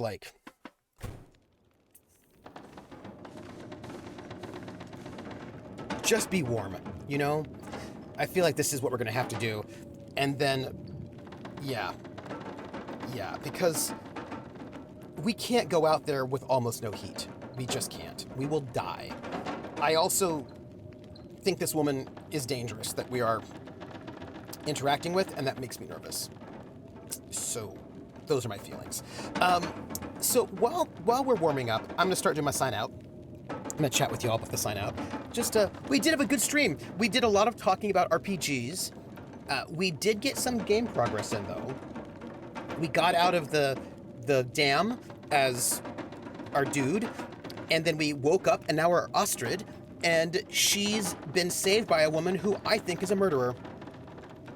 Should we be less dangerous if we let the wolves chew on her bit? Maybe.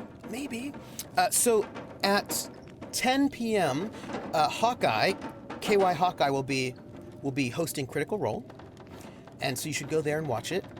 And we completed objectives. Today's what? Thursday. So tomorrow at 7 p.m. Eastern, you can find me on this channel for City of Light and Shadow, which will be, we're getting very close to the end of the system. And I think she's misunderstood, but you won't find out until it's too late. That's entirely possible. That is possible. We will see once we get ourselves warmed up, because right now it's too cold. And then Saturday, I will be playing The Outer Worlds, and I'll play a banjo song on Saturday. So you can find me on Saturday on my channel at noon Eastern, and I'll play a song on the banjo, and we'll play some Outer Worlds, chat. And then Sunday night at 8 p.m., you will catch me over on Praxagor, that's Mephoria's channel, playing Witcher, Roads Home. I need to reapply the makeup to my elf ears. I need to do that. And then what happens the week after, I'll put on my schedule. And oh, by the way, says Asini, I've been watching the new season of Critical Role. I think I might actually keep up on it. Yeah, I need to get myself caught up, but I will be able to do that pretty soon, I think. Will Grim John please? Yes, indeed. We only have 3 episodes left for the season. This week, next week, and the week after, and that's it. Which means I'm gonna see if I can sneak in something. I'm gonna see if I can sneak in something after Coalesce, but before I leave. Again, it might be my Streamiversary stream. And it might be 12 hours of things. There might be things involved. No, who knows? Nobody knows. We'll see. And yes. So let's see. Those are all the places that you can find me. Right now, we're still warming up. We don't have enough water. We have some Stacy's grape juice, so that's fine. Is it fine? I don't know if it is. We can drink. Oh no, we've got some water. Oh, that's nice. Let's just drink it. Right? Look at that. I don't know how. Yeah, we don't have much water after that, but we've got some water. That's fine.